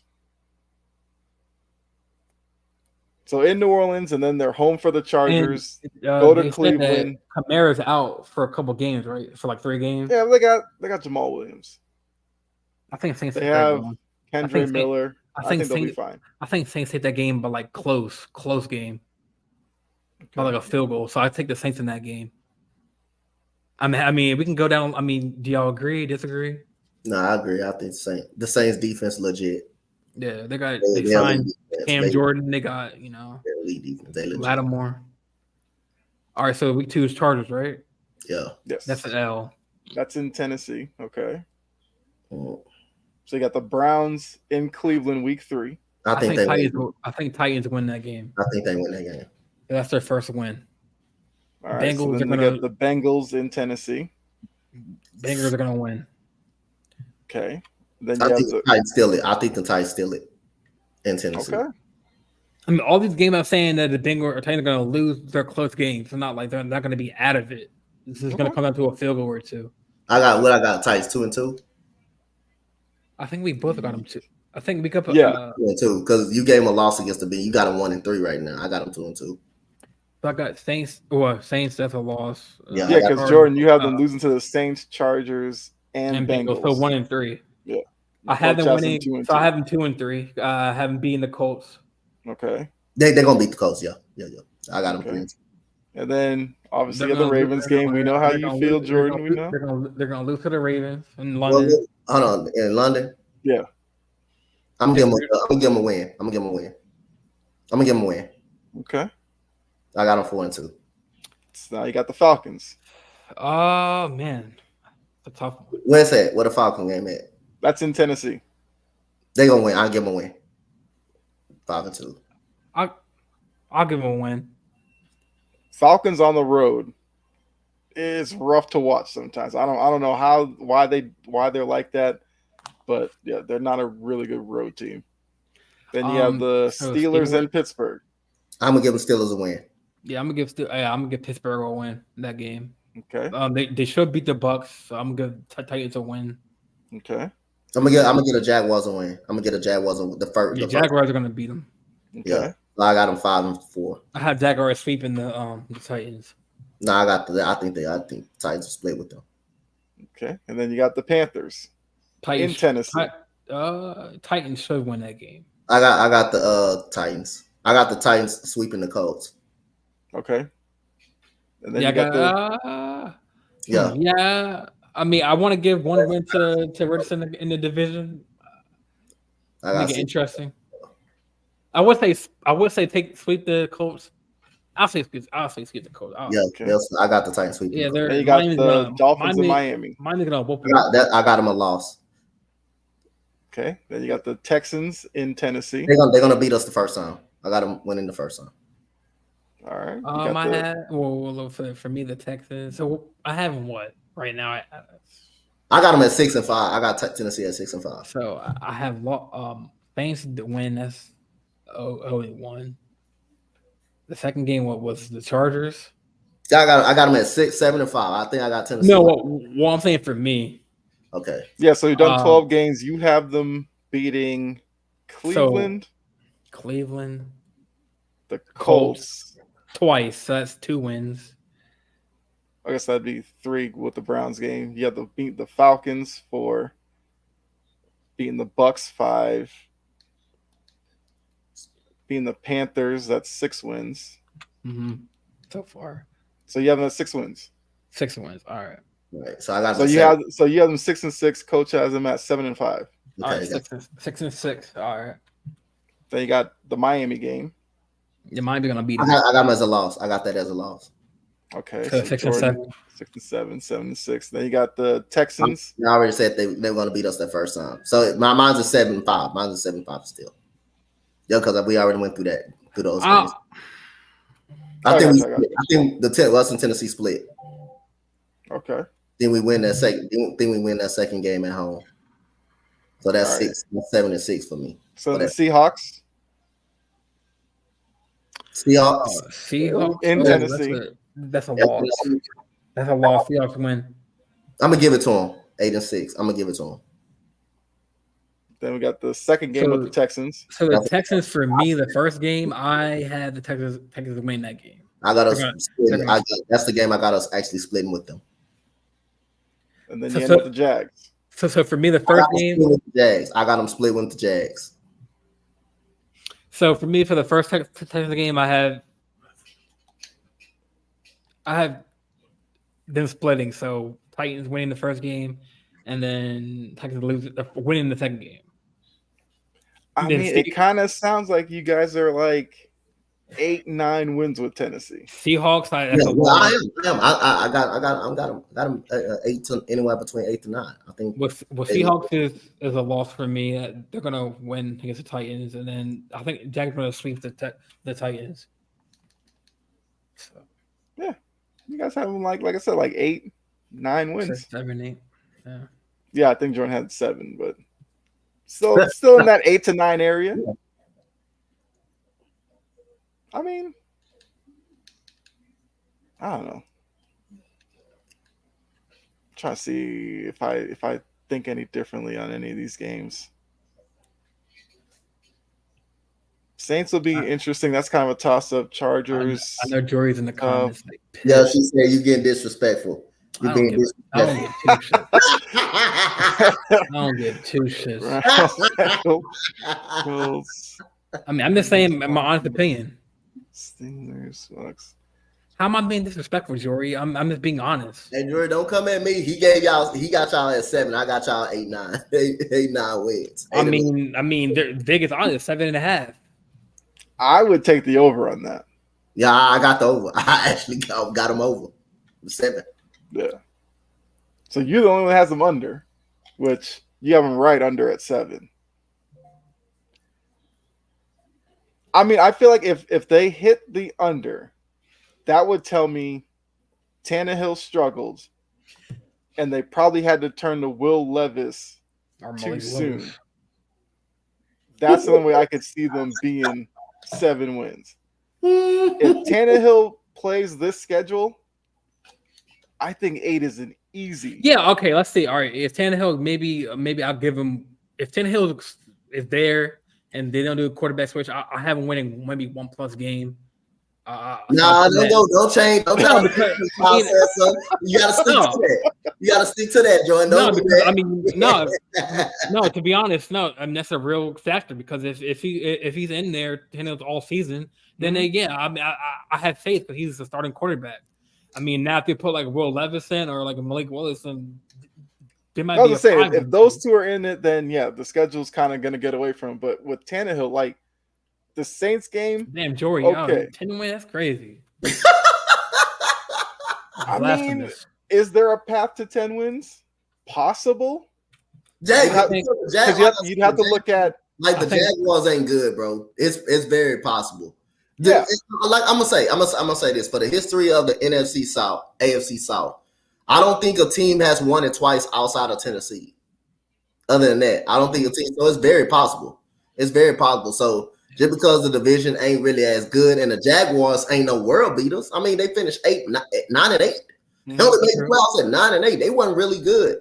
Though they were good out. They were just better than the Texans, better than the Titans outside of the division. They weren't good in the division when they had the playoffs in the division. They weren't good at all. I mean, like, there's definitely a path to 10 wins.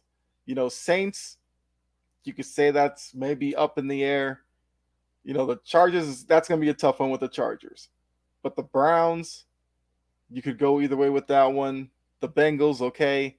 But the Colts, you feel like that could be a win. I mean, I know you love your Ravens. The game in London, I think, is going to be tightly contested. Would I be surprised if Tennessee won that game? No. So if that's a win, you'd have to add that to it. The Falcons, I think the Titans are a better team than the Falcons. You know, yes, Arthur Smith is going to be up for that game going against his former team, but I trust what Tennessee has over the Falcons right now. I mean, so for me, I had the Saints beating the Titans. I mean, Chargers beating the Titans. So it was 0-2. I mean, that third game is going to be a toss-up because Browns, and you never know. You know, It's his first game back. So wait, I had them winning that game, right? Or who did I have winning that Browns game? You said Tennessee. Yeah, so I gave the Tennessee that win, so that's the first win. So they're 1-3. Bengals are going to beat them, so that's like 1-4. Then I had them. They're going to split. I think they're going to go 2-2 in the division. They're going to split with Jags, Texans, and Colts. Or maybe, so you got them actually losing to the Colts. You got them actually losing. So you have one game. In the division. Yeah, I have them 3-3. They're going to split with Texans and Colts and Jags. No, Jags is gonna sweep them. I'm sorry. Yeah, so I have Colts. I mean, I have So yeah, Titans I'm in the 2-4 in the division. Yeah, because he got Yeah. Jaguars sweeping him, and he Yeah, I got have Jaguars sweeping them. with them. I just think Lawrence is a better quarterback than Ryan Tannehill. I think that I have faith in Lawrence over Tannehill. But if Tannehill stays, Lawrence, to be honest, I don't really got that. I think he's a solid quarterback, but he's not a superstar or star quarterback. He's not superstar yet, but he has the potential to be like. I don't know. He has Kyron really back. Mm-hmm. That's a factor. So I mean, I have them winning the first Colts game. I have them winning or losing the Ravens game, but that can be a both toss-up game for both of us. But I have them Ravens beating them. I hadn't beaten the Falcons. I had them beating the Steelers. I had them beating the Bucks. I had them losing to the Jaguars again. I had them beating the Panthers. I had the Colts beating them. And then I can't see that. I can't see that game. The 11th. The Dolphins are going to beat them. Texans are going to split. So Titans might is going to win the first game. They're going to lose against the Seahawks. Texans are going to beat them, and they're going to be beat by the Jaguars. So that's what, like 7. As I said, you had him at 7-10. I mean, I gave him, and I'm looking at these games. I don't think Jory's crazy with the 10 wins. There's going to be a couple of games that's going to really shape how the season goes. Because to be honest with you, the toughest stretch in this schedule, you'd have to say, is probably like the Chargers, Browns, Bengals stretch. Those 3 early in the season, those 3 will be tough. I think if they take 1 out of the 3 there, they're fine. Because I think they have an opportunity to beat the Saints the first week. It's going to be tough because the Saints are a decent team. But once you get past the Saints game, the Browns game, I do agree, is probably a win. But I'm high on the Browns as well, so I wouldn't be surprised if the Browns win that game. But that stretch when you have the Colts, Ravens, Falcons, Steelers, Bucks, Jags, and Panthers, I think the Titans can make some headway in that stretch. Like, what is that? 1, 2, 3, 4, 5, 6, like 7 games there. They could go 5-2, 6-1 in that stretch. No problem. I mean, against who though? I mean, I know maybe the Panthers they can beat. I'm just saying, you're looking at the Colts. I think that's a win. The Falcons is a win. Steelers, they can win that game. Who do you have? Who do you have that game in London? Who do you have winning that game in London? I said that's kind of a toss-up. But who you lean towards more? Who you lean to? I mean, by that point, Titans. I got that London game to the Titans. That's what I'm saying. I think the Titans can win that one, but I'd have to see, how well D-Hop is fit in, Derrick Henry and all that. I just think the Titans defense might be able to give the Ravens some problems. So I could see that as a Titans win. The Falcons game, Steelers, Bucks, and then the first game against the Jaguars. I think they split the Jaguars because that's just the way the NFC South is. Yeah. And then the Panthers game. That stretch right there, the Titans could maybe take sole possession of first in that stretch. And then once you get past that, you got the Colts again, which I think they sweep the Colts. I know that you said you have them splitting with them. Who knows? Yeah, I'll give Anthony one win. Maybe Anthony Richardson by that point, it's December. He's accustomed to the league. Maybe he's better than what we thought. Him and Taylor might. I mean, if if they ash that out with the whole Colts and John. I mean, Anthony Richardson. Do you think Jim Irsay's backing down? He's not backing down, but I mean, if Taylor is there week 1, I mean, if they can get that chemistry. Hey Jordan, low key trying to find ways for the Titans. Trying to find ways. Find ways. I mean, Jonathan Taylor is probably one of the best running backs in the league. If he's there week 1, I mean, him and Richardson. He trying to add Jonathan Taylor. He trying to hope he figure out a way with Jonathan Taylor. So they got Jonathan Taylor. The other Colts winning that game. I mean, I'll give Richardson. Colts' success is going to be more about Richardson. If even if Jonathan Taylor's there, teams are going to load the box against the Colts and dare Richardson to beat them through the passing game. If he can't do that, it's going to make Jonathan Taylor's job that much harder. So we'll see what the Colts look like at that point. But then their closing stretch, Dolphins will be tough. They'll also be dependent upon is Tua around at that point? We don't know. And then you have the Texans twice in their stretch. I said at worst they split once again because the AFC South, they have a way of doing that to each other. And then you're looking at the Seahawks in there. 10 wins is not crazy with Tennessee. Just saying. I mean, I would definitely, like I said, I would definitely take the over 7.5. That seems like an easy one for me. And then the Jaguars, look, it's one thing what the Jaguars did last season when a lot of people weren't expecting a lot. Now that they won the division, can they do it again? That's going to be the question with Jacksonville. You know, I love that they got Calvin Ridley. We also haven't seen Calvin Ridley in a while. You know, I've seen him in the little videos from training camp and stuff. He looks good, but we got to see once the season starts. You know, Etienne, I'm big on him having a good year this year. He's had some injury concerns as well in his career. So, you know, like, you know, Jory or anybody else, it's like, if you wanted to tell me Tennessee's winning this division, I wouldn't argue with you. I could probably get right alongside with you because, like I said, if Tennessee's going to be a 10-win team, if Jacksonville is 9-10 wins again, then it just comes down to a tiebreaker at that point. And as Cool said, Kamara's not there week one for the Saints game. Yeah. I mean, but they do have Jamal Williams, so I think they'll be okay. Michael Thomas, but he's injury prone than Chris Olave. Michael Thomas is a myth to me.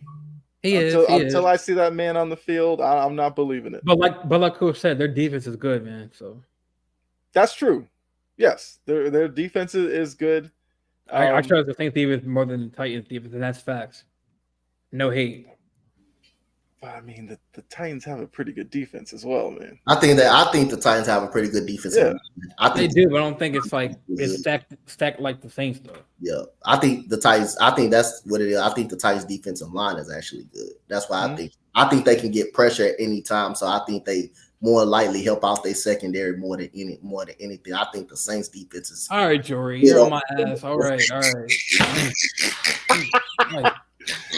Also, another thing to think about in that Saints matchup: Vrabel versus Dennis Allen. I'm taking Vrabel in that coaching matchup. I hate Dennis Allen still has that job. So I could easily see Tennessee winning that game. And that's going to be a good way to get started because, like I said, Chargers, Browns, Bengals going to be a tough stretch right after that. But once they get past that, like even if they're 1-3 coming out of that, which I don't think they will be, they could still get to 10 wins. So look, Jordan, you know, Coach and I, we're trying to defend your team. You already knew where Jordan was going to come from. Yeah, you already knew what Jordan. My guy Jordan went through the schedule 3-4 times and still ended up by 7 wins. So it's going to be interesting. But I do think after, you know, Tennessee and Jacksonville, I like the Texans better than the Colts. Because with the Texans, it's like you actually see a direction they're going in. With the Colts, I don't know what's going on over there. You know, they took Richardson. You would figure with a young quarterback like Richardson, who there's questions about how good of a quarterback he is, you want an elite running back behind him. But Jim Irsay wants to play big shot and isolate Jonathan Taylor to now that they're like, oh, Jonathan Taylor, you want to seek a trade? Go ahead and seek one. But knowing Irsay, there's a good chance Jonathan Taylor's going to do all this legwork, find a trade partner, and Irsay is going to be like, I'm not interested in trading you. And just keep him around just to be petty. And we know with these locker rooms, so a decision like that could completely shatter whatever morale that's in there. So the Colts season could bottom out real quickly, which you'd have to feel sorry for Anthony Richardson because he didn't choose this. They picked him. But That's why I'm like, I don't know how you see the Colts splitting with the Titans. I don't know. I can't see that, but like I said, the AFC South can be weird. Yeah, like you said, it can be weird, and I'll just give, and I'm just saying because like they're gonna win the first meeting against the Colts. I'm just saying like like when's that second game? Like December, November? It's in December.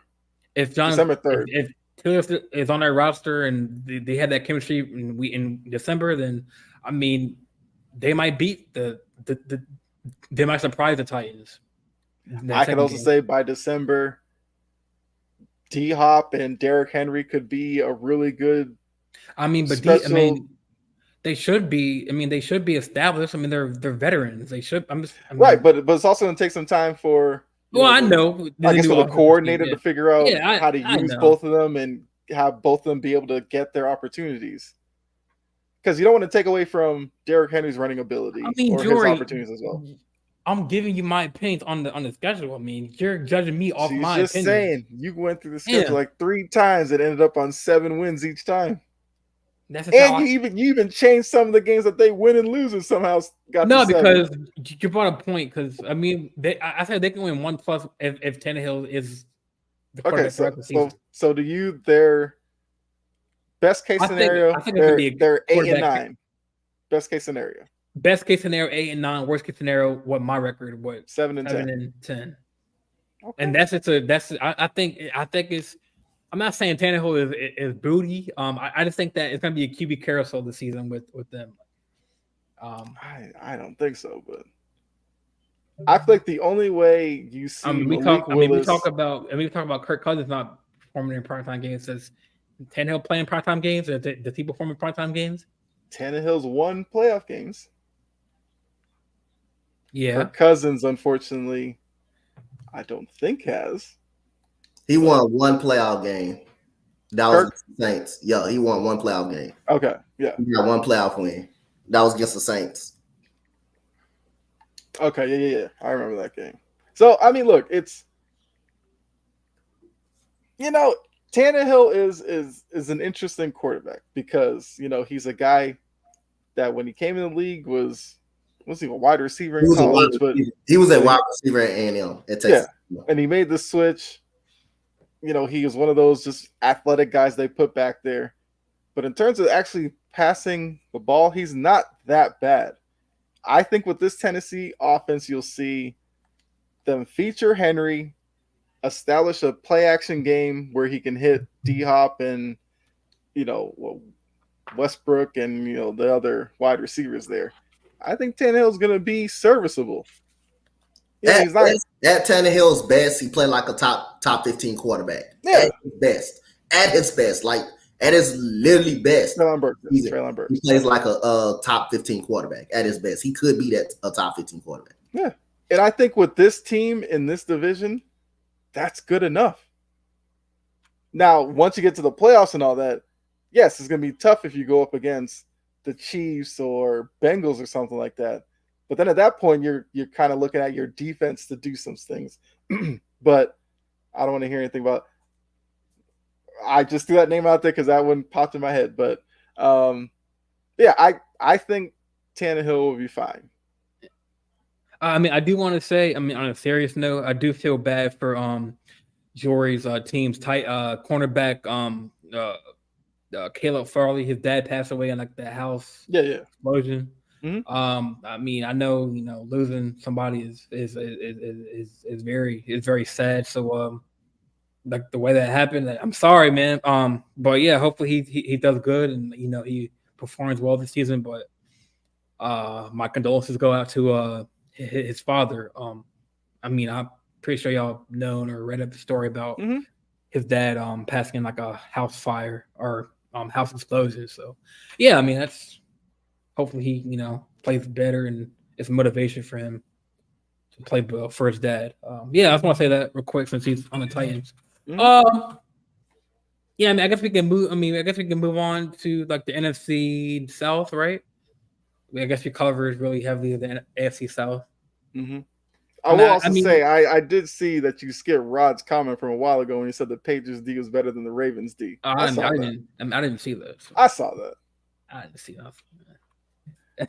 I got it. You know, you didn't want the harsh reality in your face. I mean, you really think Patriots D is better than the Ravens D? Patriots defense is going to be pretty good this year. So is the Ravens D. Yeah, they'll be all right. That's another topic for a different day, man. We can debate that as the AFC East and AFC North podcast. Yeah, we go to the NFC South. We go to NFC South. Okay. Well, that's the Panthers, Falcons, Bucks, and Saints. Yes. Bucks and Saints. That's perfect segue because you know. You want me to pull up the whatever? Yeah, the season total wins. All right.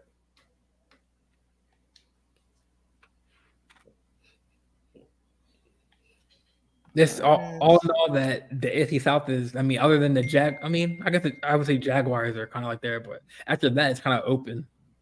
To be fair, in the division. So NFC South, currently the favorites are the Saints, then the Falcons, Panthers, and the Bucks. Yeah, Bucks. In terms of win totals, although hey, my boy Baker Mayfield got the starting job. Like we really it's official. Yeah. Although they're talking about we'll see Trask get points this season as well. I guess they're going to try to do a 2-quarterback system. Todd Bowles really trying to get fired in that job. But the Bucks 6.5 wins. The where's the Saints here? Here we go. Saints at 9.5. Then the Panthers are 7.5, and the Falcons 8.5.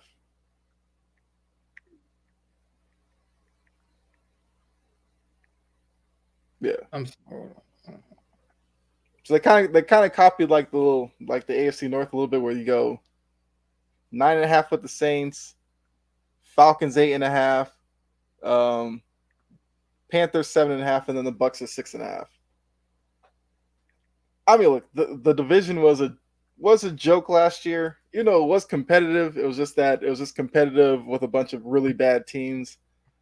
I do think it will be improved. By how much, not sure.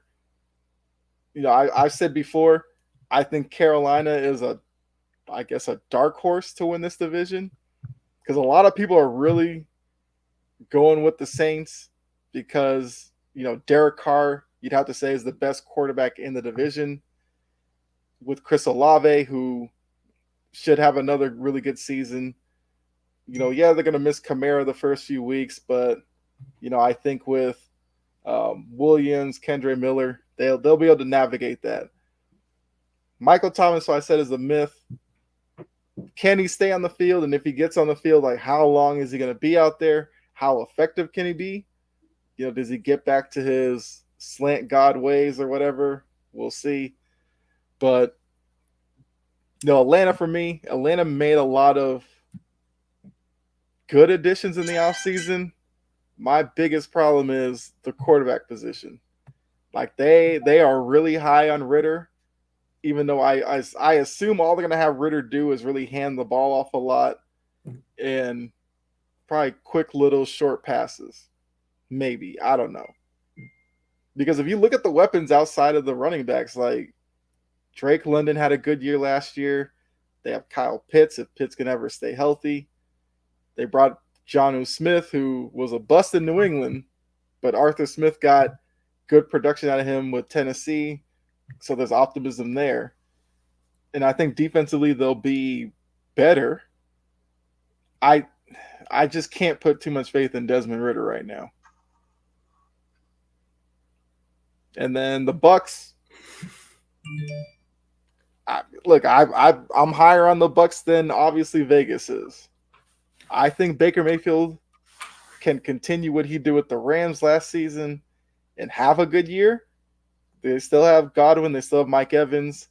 I mean, there's obviously some questions with, I think, the line and, you know, defensively, but Yeah, I don't know. I think the Panthers might be my pick to win the division. I like what they've done around Bryce Young. Yeah, I got the Saints winning the division as 10-7. I think they win 10 games. The only reason I'm banking on Derek Carr to be better than what he was last year. Now, last year you had, the Raiders coming out with a lot of stuff. They had a lot of problems, not just on the field, but in the locker room. I mean, when the last time you saw Derek Carr cry at a press conference that because player did not care, and Devontae Adams stated as well in the same interview, players did not care. Josh Jacobs stated it after the Pittsburgh game. That he should have got the ball more from Josh McDaniels. It was cold and raining that night, and the night in Pittsburgh, he didn't get the ball. He didn't get the ball a lot. Even Devon Diablo came out, and that's a linebacker, rookie linebacker, coming out saying the players haven't showed up. The players don't care. The players don't care. Derek Carr's in a better situation. The Raiders defense never was even in the top 15 on the defensive side of the ball. They always been bad. They always been bad on the defensive side of the ball. Now Derek Carr coming to the NFC South with an elite defense, with an elite defense and the New Orleans Saints. Got Marshawn Lattimore. If he stays healthy, he's one of the 10th, 12th best corner in the NFL. Still got Tyrann Mathieu, who plays like a legit safety. You do got Mario Davis, one of the top linebackers in the NFL. You still got Davenport on the defensive line. You still got Cameron Jordan on the defensive line. So they got some great defensive line depth. Their defense is going to be good.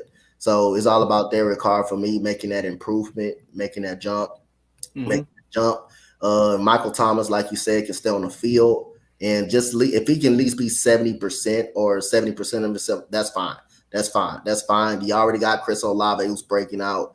You are losing Alvin Kamara for a while, but you do get Jamal Williams, who had a great season with the Detroit Lions last year. So it's a lot of talent on that Saints team. I like the defense. I like the defense being elite, and I'm banking on Derek Carr to be much better this season than he was last year. It's a lot of pressure on Derek Carr. You're not in the AFC West no more. You're not in that anymore.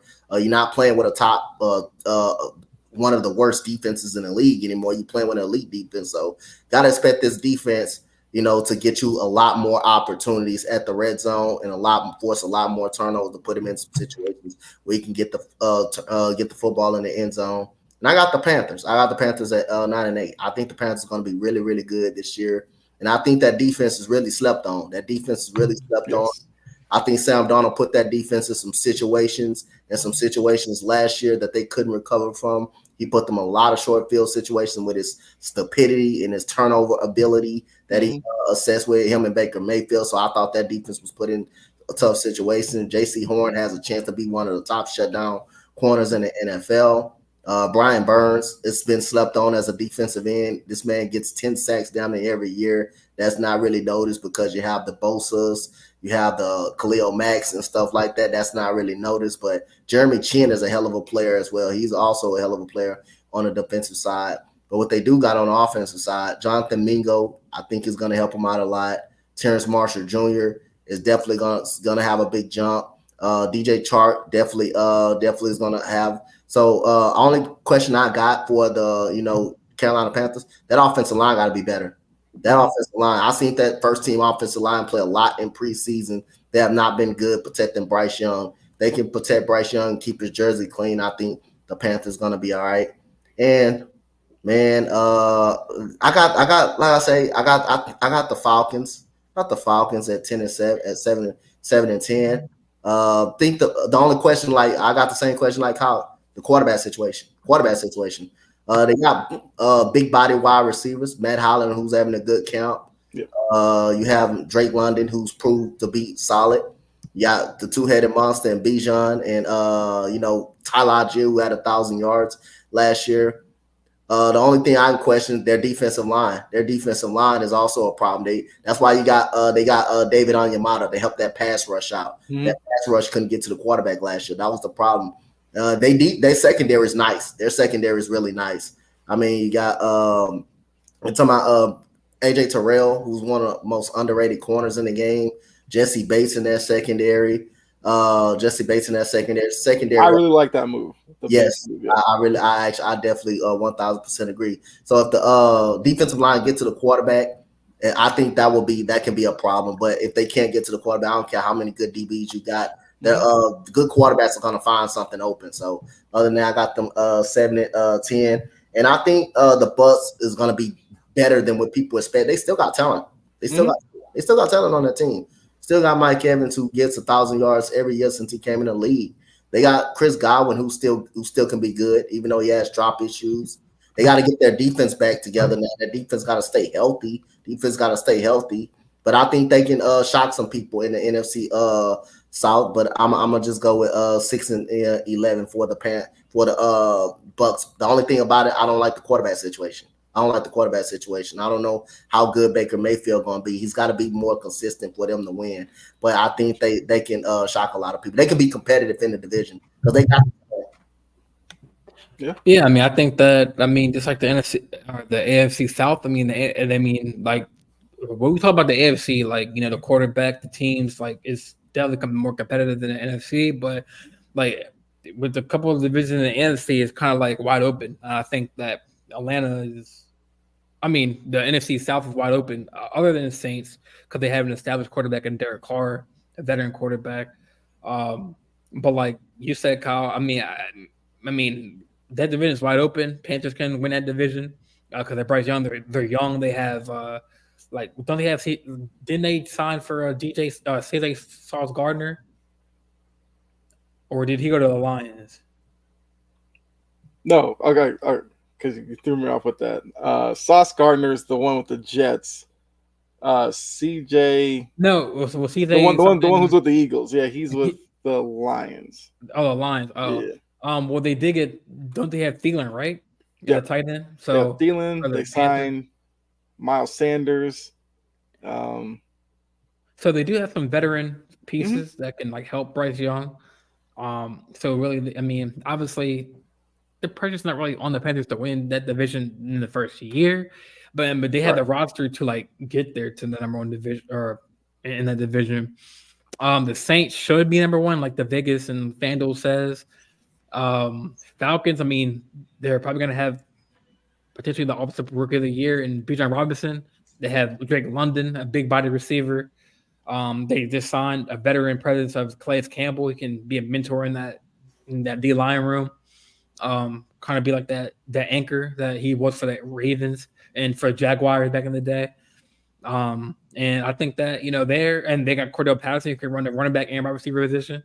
I mean, so they got some teams out there in the NFC South that can solidly wide open. And I think Jory said in the chat a long time ago that this season is the first season where outside of the division games matter, because these divisional games matter in the NFC South. But I feel like if any of these teams slip outside of the division, it can be detrimental, and that's any team in the league. You can say that for, but so I had the Saints. So the Saints are what? What's their win total again? What's their win total? 9.5. So 9.5. Yeah, I got them right at 10. I got them I'll go with Coach. I'll give him a game up on 9.5. Panthers are what? They're 9.5 or 8.5. No, it's Saints 9.5, Falcons 8.5, Panthers 7.5, Bucks 6.5. The Panthers. I don't know if I get the over or under on that one though. It's kind of tricky because obviously Bryce Young is a rookie quarterback. I'm not going to put that pressure on them 8 games.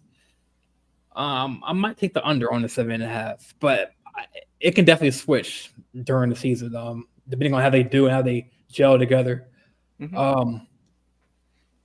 So since I have them at 10 wins, Falcons they're 9.5, so I'll have them right at 9.5. So I'll have them 2. Bucks, they're 6.5? 6.5. Yep. I take the under on that one. Because I think Godwin, he can't stay healthy. Mike Evans is there, but they had no Fournette. And he was carrying the load in the running back room. So I had them at Fournette was No, you're not. No, you're not. Fournette is a guy that, look, when he came in the league and he tried to say, I was in the SEC, the NFL is going to be easy. Bruh, you are struggling to find a job right now. And he wasn't as dominant with the Bucs as he was at LSU. I don't know why he thought it was going to be easy in the NFL, but yeah, Fournette was a good complimentary piece. Someone that had a work ethic that didn't have a work ethic. Yeah, they got to work themselves out of shape, way out of shape. To the bad for him. They got a good running back in Rashad White who can catch out of the backfield and run the football from out of Arizona State. So Leonard Fournette, he didn't work himself out of shape. He actually was bigger one time, was bigger than almost one of them linemen on his line. That dude worked himself out of shape, literally out of shape. Yep. And you don't hear any rumors about any teams even interested in him right now. Yeah, no, what I'm saying when he was, kind of like he made weight and he was, that running back. But yeah, I have them under 6.5 wins. I think that, they're gonna flip-flop Baker Mayfield and Trask, and that might be a distraction in that quarterback room. I mean, I want to see Baker do good because look, he did well. He came on a short notice and won against the Rams for that one game. So we know he can win games. But I gotta see how he does with like Chris Godwin and Mike Evans. I don't know. I don't really know another tight end like that. So it's kind of like that team's kind of a mystery right now. I will say this. There's a lot of guys who,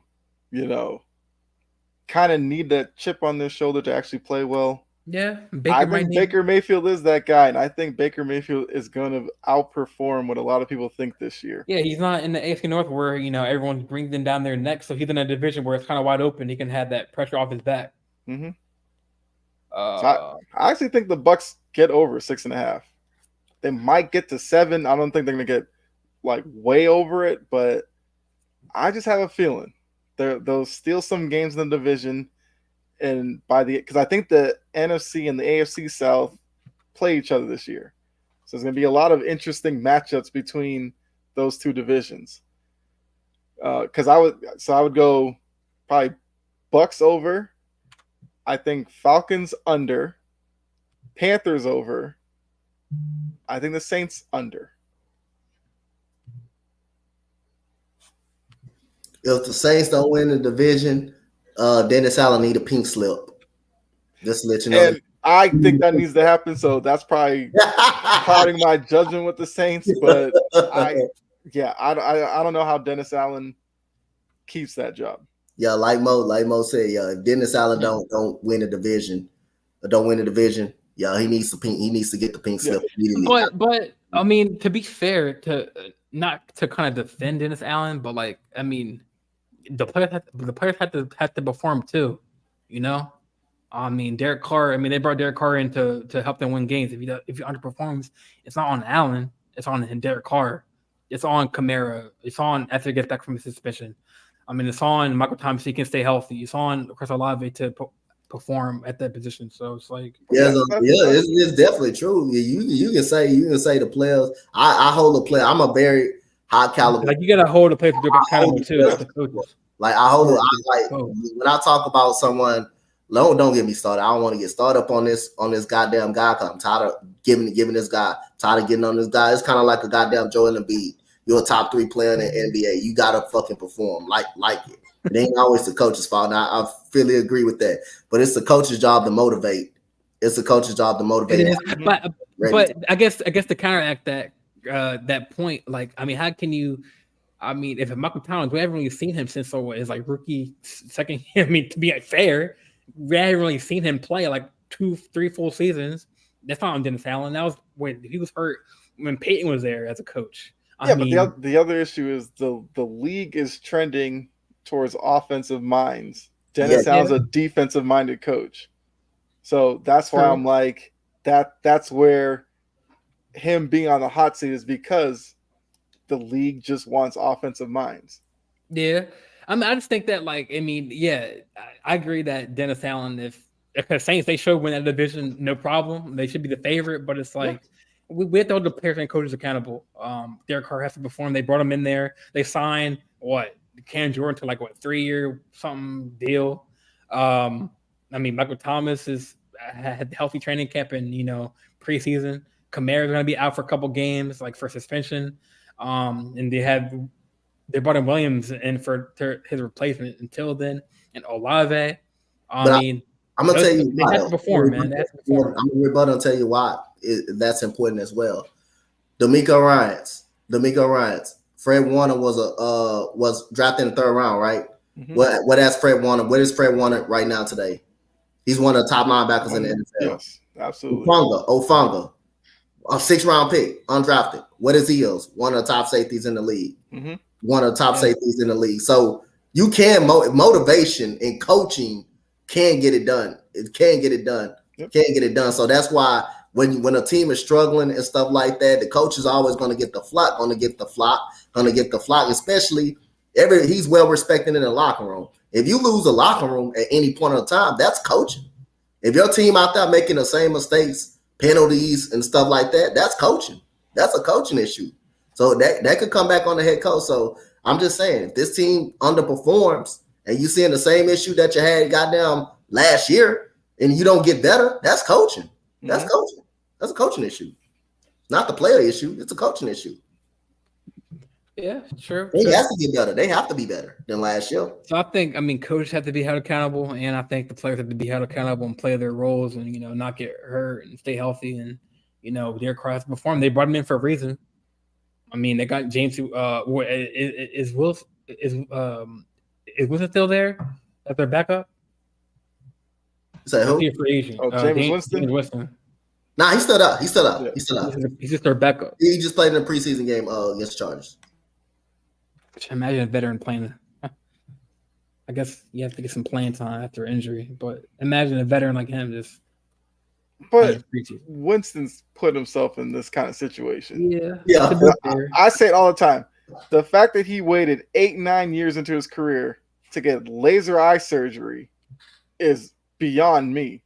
Because I saw him Florida State squinting to the sideline all the time, and I was like, oh, once he gets to the NFL, he'll correct that. He never thought about doing that. He was throwing pick after pick, and I was always like, the dude was squinting at Florida State. Why has nobody gotten him to fix his eyesight? And now that he's finally done it, he was actually playing well before he got hurt. That was the unfortunate part. But for the Saints, it's like you had the opportunity to get a car because of the dumpster fire that the Raiders are. You had to take that opportunity. They couldn't go into this season, hoping Winston gets through a season. And if he goes down, you're putting Taysom Hill. Oh, wait. Wait. I did not mean to do that. Hey, Jordan. Hey, Carl, Jordan did it. Hey, Carl, Jordan did it. I didn't mean to do that. No. I didn't mean to do Hey, he kicked Jordan out. He kicked out. I didn't mean to do that. I didn't mean to do that.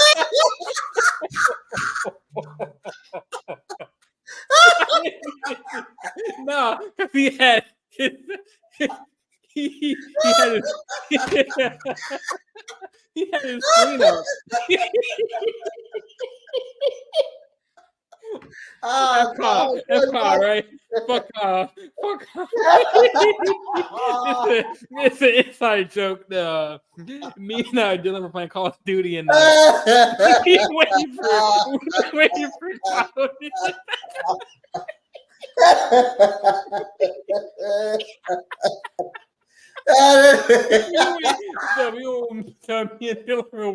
Me and Dylan were waiting for Kyle to get back on Call of Duty. We need players for Warzone and shit. And the dude's like, "Fuck Kyle." No, I did not mean to do that, bro. I swear, bro. Because you had your the screen share, yeah. Odds up. So when it said to kick Kyle's audio, I thought he was gonna kick that out. I get it. I trashed on the Ravens. You kicked me out. It's all good. I'm in fucking tears right now, bro. It's all I'm good. like, It's all blah good. blah blah. If it is a Ravens talk, remove, bro. Oh, Coach, you laughing too? Oh shit. No, but Oh my goodness. Oh man, that was a good laugh. Yo, Coach was crying, bro. He's still crying. Yeah, bro. That's how George rolling. That's how George rolling. Every time you bring up I'm in tears too, man. Oh my couldn't god. take it. We knocked down Baltimore. We were uplifting Tennessee, and he was like, "Nah, man, I'm good." He tried every bit of spot to get Tennessee a loss. He tried.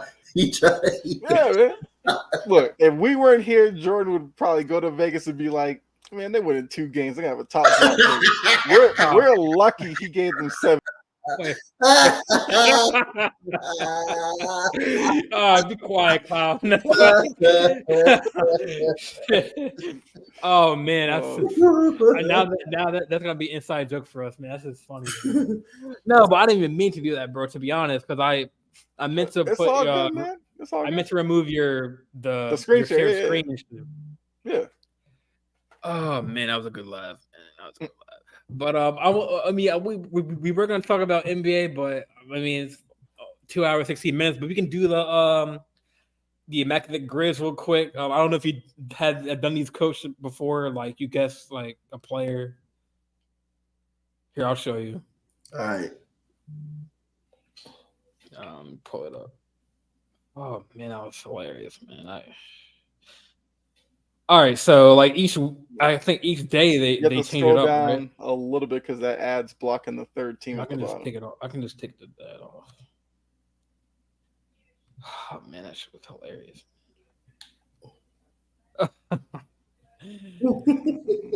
Yeah, you still gotta go down a little bit. Oh, man, because it's still like a little banner at the bottom that I don't know if you can get rid of. All right, yeah, that's good.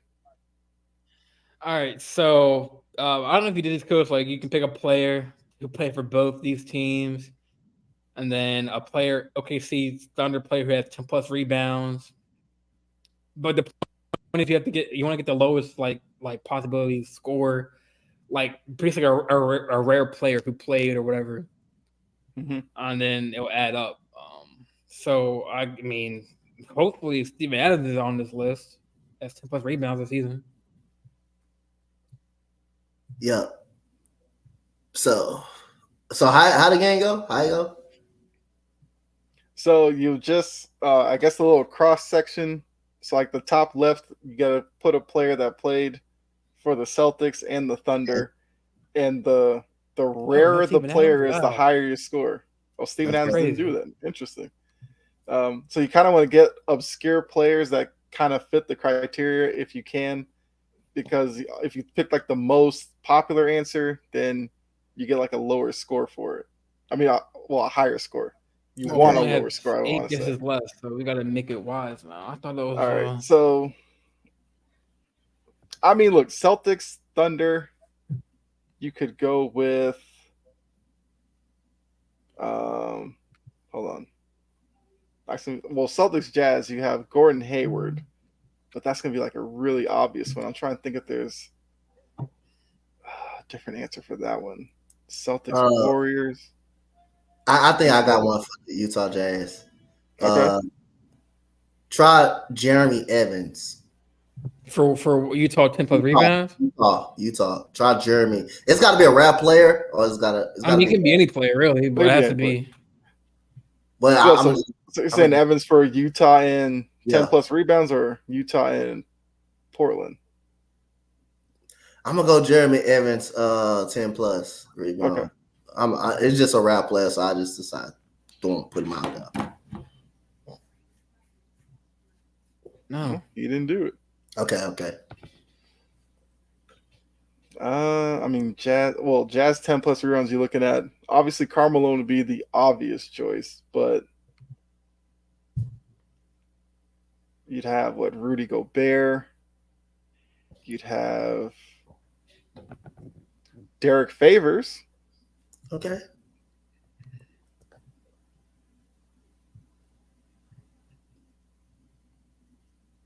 I think he's like 2 R's and then I think. ICK? Or do Favors. It can be an old There school. you go. Can it be an older player too? Yeah. Okay. Damn, no. Derek Favors never had 10 plus rebounds. I thought he was strictly a rebounding type. Okay. Try Greg Ostertag. For what? Utah. That's a good one. Try Greg Ostertag.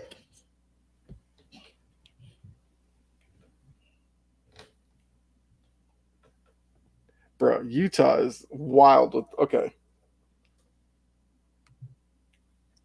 because I'm trying to avoid using Karl Malone because that's just an obvious one. Yeah. All right. Let's try a different box. Okay. Then. Or what about Rudy Gobert? That seems like an obvious one. I mean, yeah, put it just to get one on there.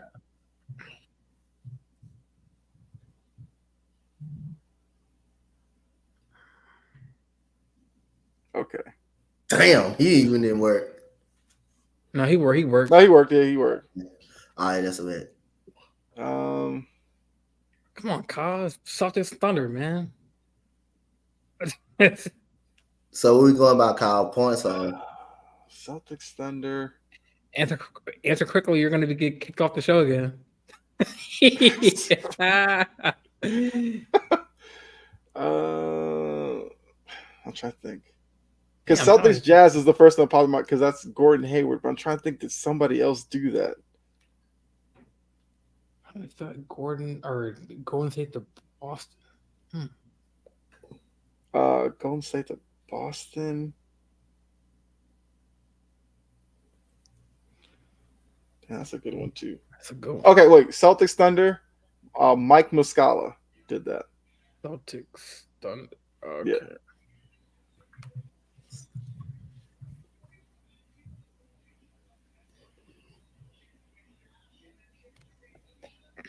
Oh, 7%. Wow. Okay. Yeah, he's not that well known, I would think. Okay, Celtics Jazz. I gotta be able to do better than Gordon Hayward. Celtics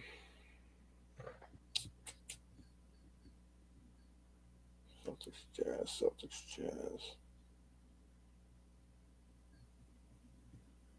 Because I know they've made a trade before, but who was in that trade?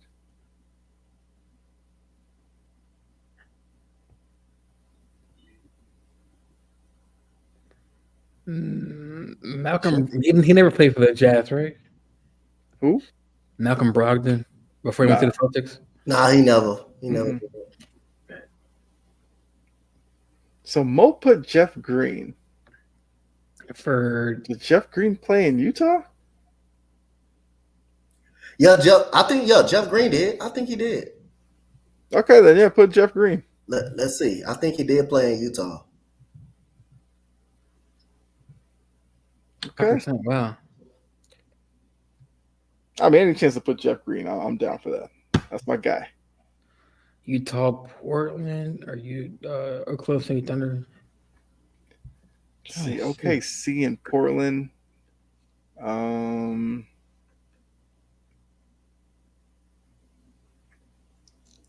This rebounds or just points, really?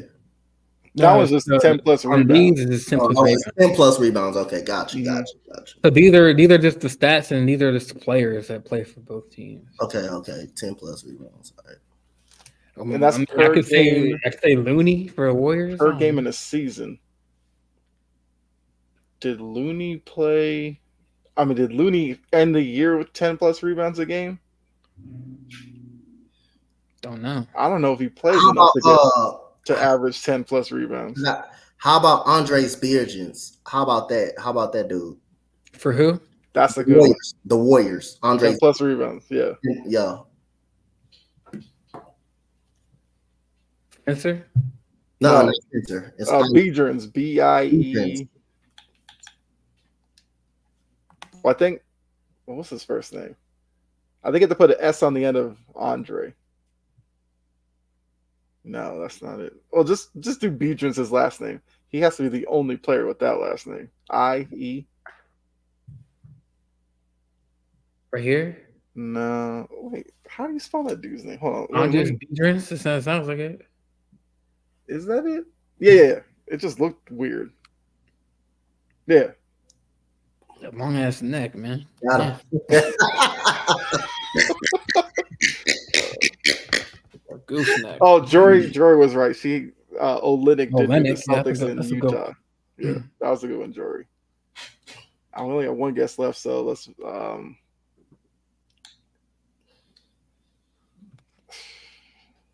feel like we have to fill one of the Portland ones just to be fair. Mm-hmm. Portland and the Warriors. Wasn't it Gary Payton? Gary Payton the son. I mean, Gary Payton the second. You can try it. Yeah.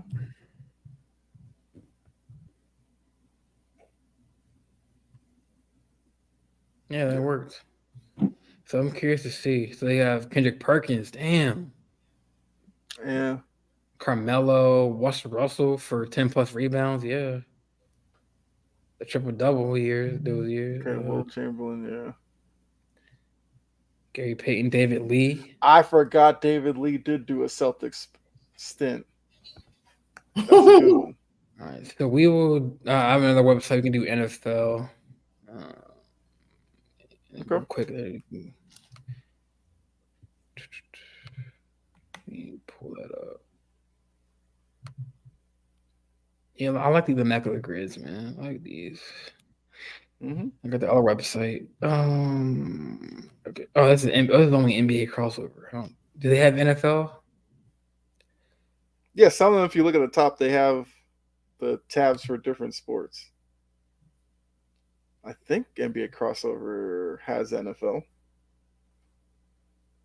Okay. This is going to be a tough one. All right. Sheesh. All right. Yeah, the NFL ones are tricky because it depends on which teams they put together. There's just so many bodies to keep track of in the NFL. 1+ interception return for. Okay, that's just a random one. Okay. For the Giants, I feel like Jason Sehorn had to return at least one interception for a touchdown.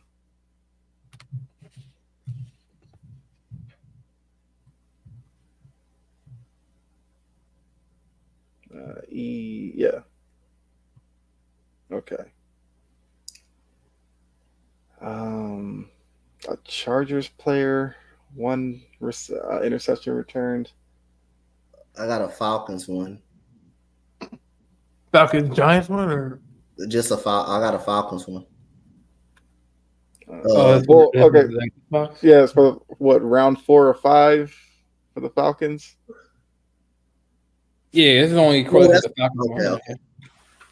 Yeah, so the Falcons it has to be a Falcons player that also played for the Giants or the Chargers or was drafted in the 4th or the 5th round. Okay. So they got to be drafted in the 4th or 5th round. Mm-hmm. All right. Let's see. Because I know one that turned the interception, but I don't know if he was drafted in the 4th or 5th round. I don't know if he was. So the interception return that only works for the Giants, Chargers, and a 4th or 5th round pick. That's hard. Damn. Falcons, Giants. I got one for the Falcons. I just don't know if he was drafted in the 4th or 5th round. I don't know if he was drafted at that time, 4th or 5th round. Oh, man. Jeez. Chargers. Well, Falcons, Giants, I'm thinking Lorenzo Carter, but I'm trying to remember if he played for both. Because for some reason I think he did, but I'm thinking of Robert Alford for the Falcon side. Robert Alford. yeah, I'm trying to remember where was he drafted. For the fourth and fifth one. I don't know. I'm not sure if it's fourth or fifth round pick but I know he for sure got an interception return though.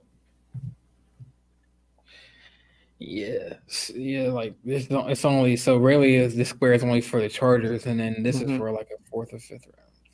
So Falcons Giants try Lorenzo Carter. I'm pretty sure he's done that. Yeah, 9%. Chargers. Oh, there's a cornerback that they have who used to play for the Chargers. Who now? I think so. Yeah, pretty sure he's still on the team. Oh man, who is it?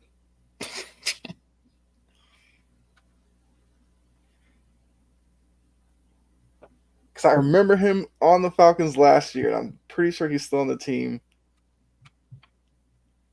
So they had AJ Terrell. Oh, Hayward. Casey Hayward. Yeah, Casey Hayward. Is it KC or KC? Casey is Casey. CASEY. You gotta see. Yeah. That first guy. Okay.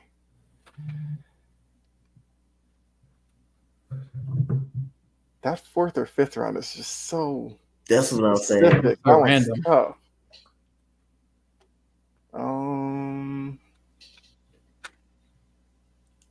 Steelers Giants. I'm assuming it could be any player in that round 4 or 5, right? Mm-hmm.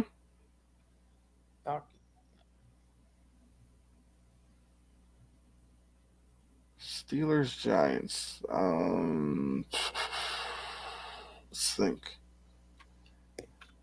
Jerome Bettis, not. Oh, Steelers Giants. Plaxico Burress.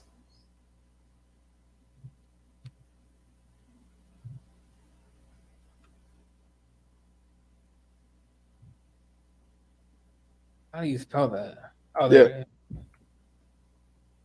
Damn, 72. Okay, yeah, everybody knows. Okay. Chargers Steelers. Chargers Steelers. That's gonna be an interesting one. Chargers Steelers. So, what is this box quick to? Just any player?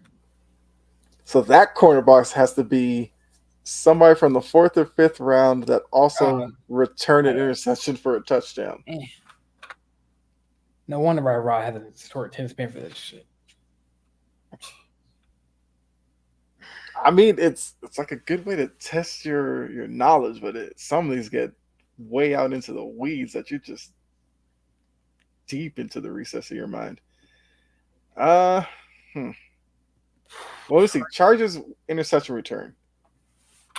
Wasn't Eric Weddle? That's what I was thinking. I was thinking Eric Weddle. Or Gordon, not Gordon, Ramsey.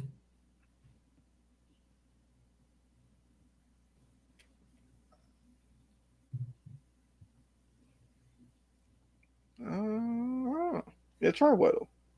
Weddle had to have one. Okay. Okay, Steelers, Chargers. We got 4 left, so we got to use them wisely. Yeah. Steelers, Chargers. I'm thinking. For some reason, I'm thinking a running back has done that.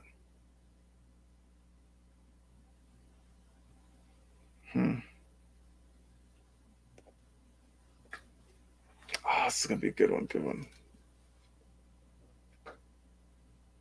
Chargers, Steelers. Chargers, Steelers. Don't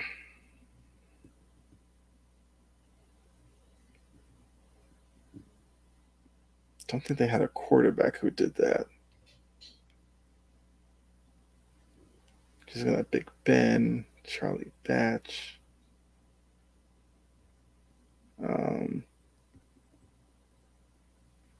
Mason Rudolph. Yeah.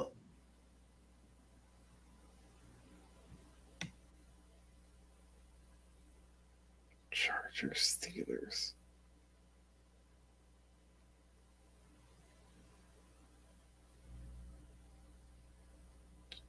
Oh. The Steelers part's the only one I'm. Melvin Ingram? I know he played for the Chargers. Yeah, I think he played for the Chiefs. He played for the Chiefs too. Melvin Ingram. He played for the Chiefs. He played for the Chiefs as well, I believe. Yep. Okay. Now we got the 4th or 5th round. Jeez.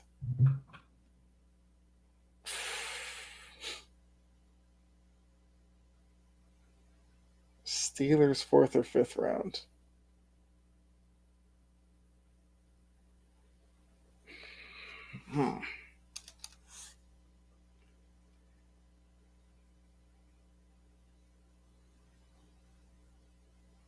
So this one's Falcons 4th or 5th round. Who you got? Now I'm saying this is for Falcons, like this box. Yeah.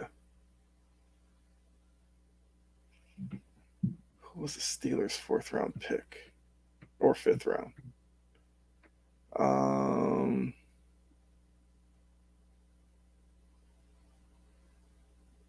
I feel like it was probably like a wide receiver for the Steelers.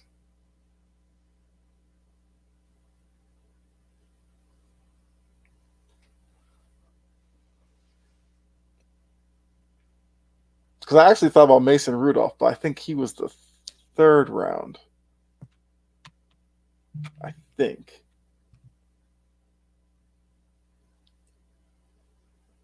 Try to think draft strategy with the Steelers. 4th or 5th round. Who do they normally look at? That's going to be tough.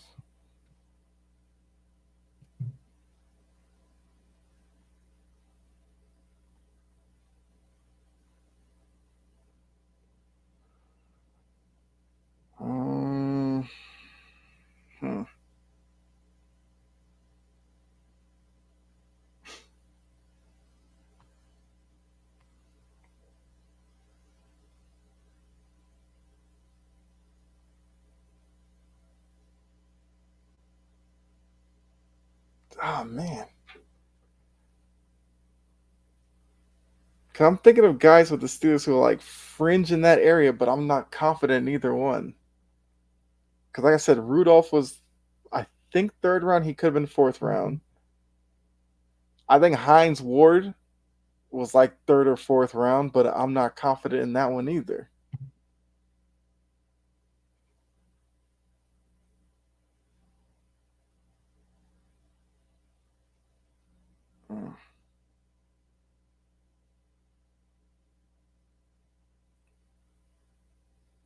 I mean, defensively, they usually draft a lot of the guys I'm thinking of higher than that.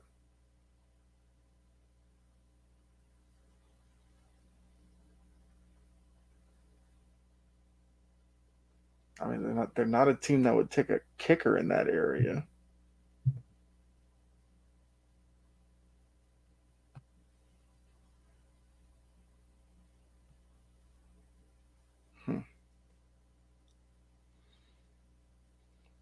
Maybe a backup running back.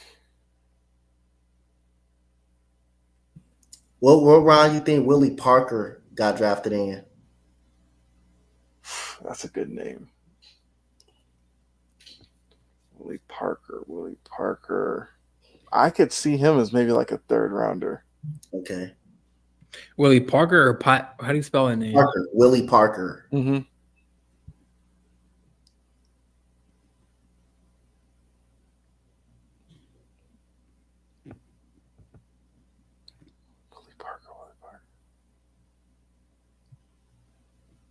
Well, I think Willie Parker was like even later.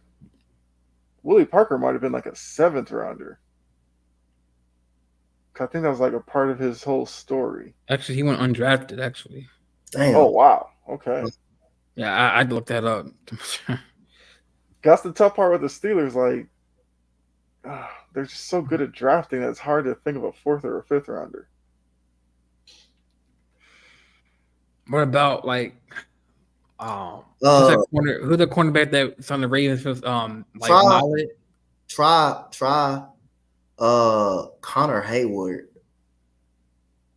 Connor Hayward for the Steelers. Casey Hayward brother. Not Casey Hayward brother, but the other Hayward brother. Connor Hayward? Yeah, his name Connor Hayward. Let me see.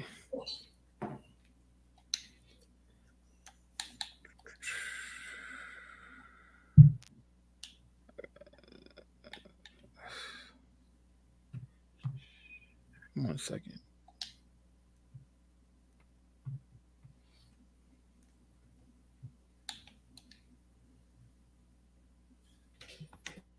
He was selected 6th round. So it's got to be 4th or 5th, right? Mm-hmm. Yeah, 4th or 5th. Yeah, I had to look that up before because they had 3 more. I got you. All right. Yeah, this is tough, man. And then a 4th or 5th round to get a pick? Yeah. Yeah, man. All right. So. Yeah, because some weeks. Because I actually watched the draft, so I should be actually getting some of this, but I got to see. All right. Oh. All right, so got another one. Try Calvin Austin. For Calvin Austin. For which one? The receiver. He's a receiver for the Steelers. Okay. All right, let me see.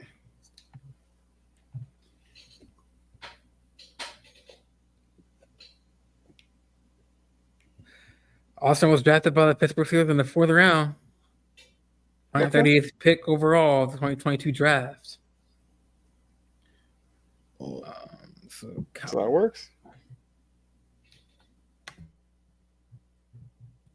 I'm curious to see what the number is on this one. Oh, they didn't even have that shit.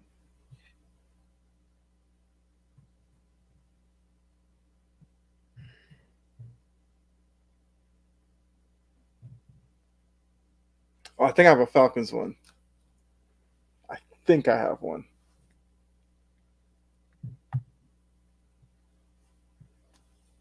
Nice.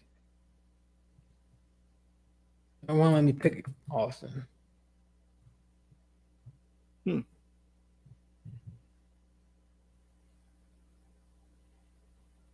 Was he drafted this year? In 2022. He drafted 2022. He wasn't drafted this year. Oh, okay. Unless if he hasn't played on the field and they're not counting him, I don't know. Unless he spells it differently, I don't know. That's weird.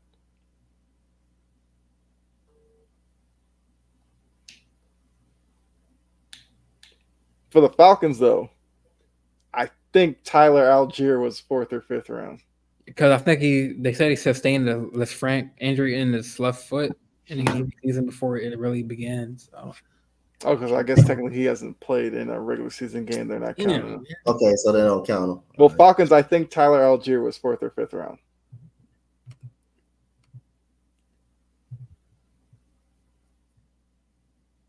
Yeah. Okay. Gotcha. Good job. All right, shoot. The interception one is gonna. Oh my god, that one's gonna be brutal. This will be our last one. I'm gonna do MLB. That's too hard, but this will be the last one. 4th or 5th round. What round was the tight end Fairmuth drafted? Freiermuth? Okay. I feel like he was a 2nd rounder for the Steelers. I got another one for the Steelers, and he has played Josh Dobbs. But was he drafted there?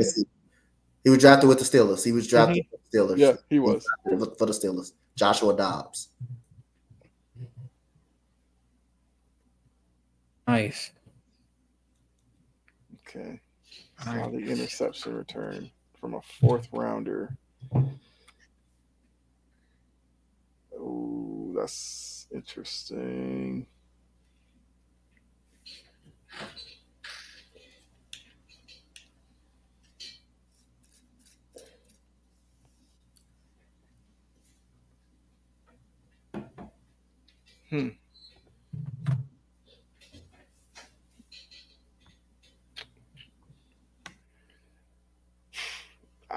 I don't even know where to begin with that one.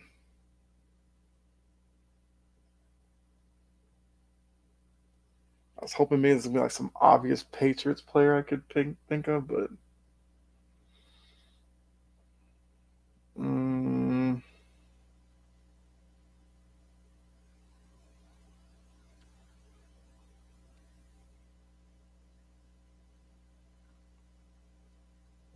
okay. I have a Patriots player to try.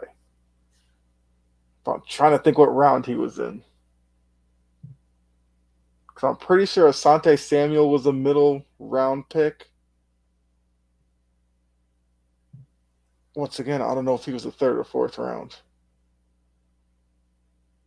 Try Asante Samuel. I think he fits that one. Huh? Asante Samuel, I think fits that one. Oh. Ooh. I think I Richard Sherman, yo. He's the 4th round pick? Wow. Okay. Cromartie, okay.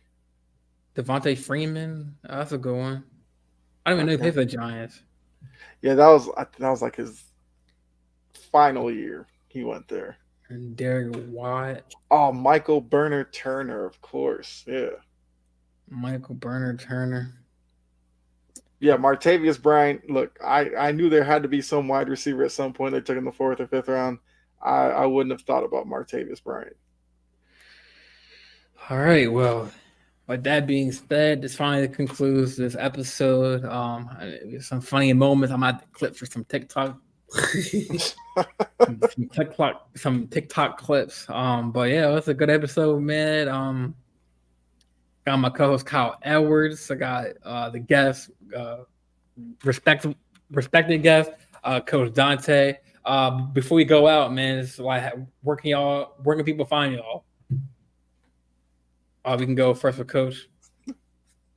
Like I say, y'all can find me everywhere. Just say y'all can find me everywhere around the sports community. It's not nowhere you can't find me at. I mean, but how do the viewers know who can't find you? Like where they can? Oh, you can find me on YouTube, Coach Dante, on Twitter, Coach Dante 31. Like I say, find me on Facebook, Instagram. You can find me on all of those social medias and platforms. All right, cool. Kyle, chomping at the bit. Yeah, got chomping at the bit. You find that Facebook, YouTube. Also got TikTok and Twitter. I believe it was Chompin' Podcast. Twitch, it's a Kaiser Gamer 84. Probably should have stuck with the Chompin' at the Bit thing, but I don't think it was available or something like that.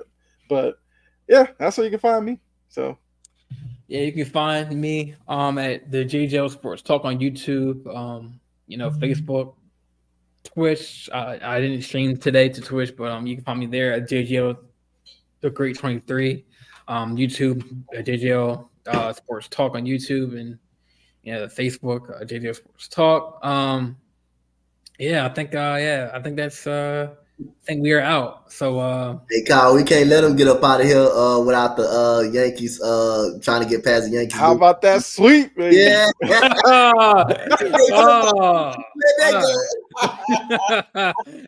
But that being said, we are out.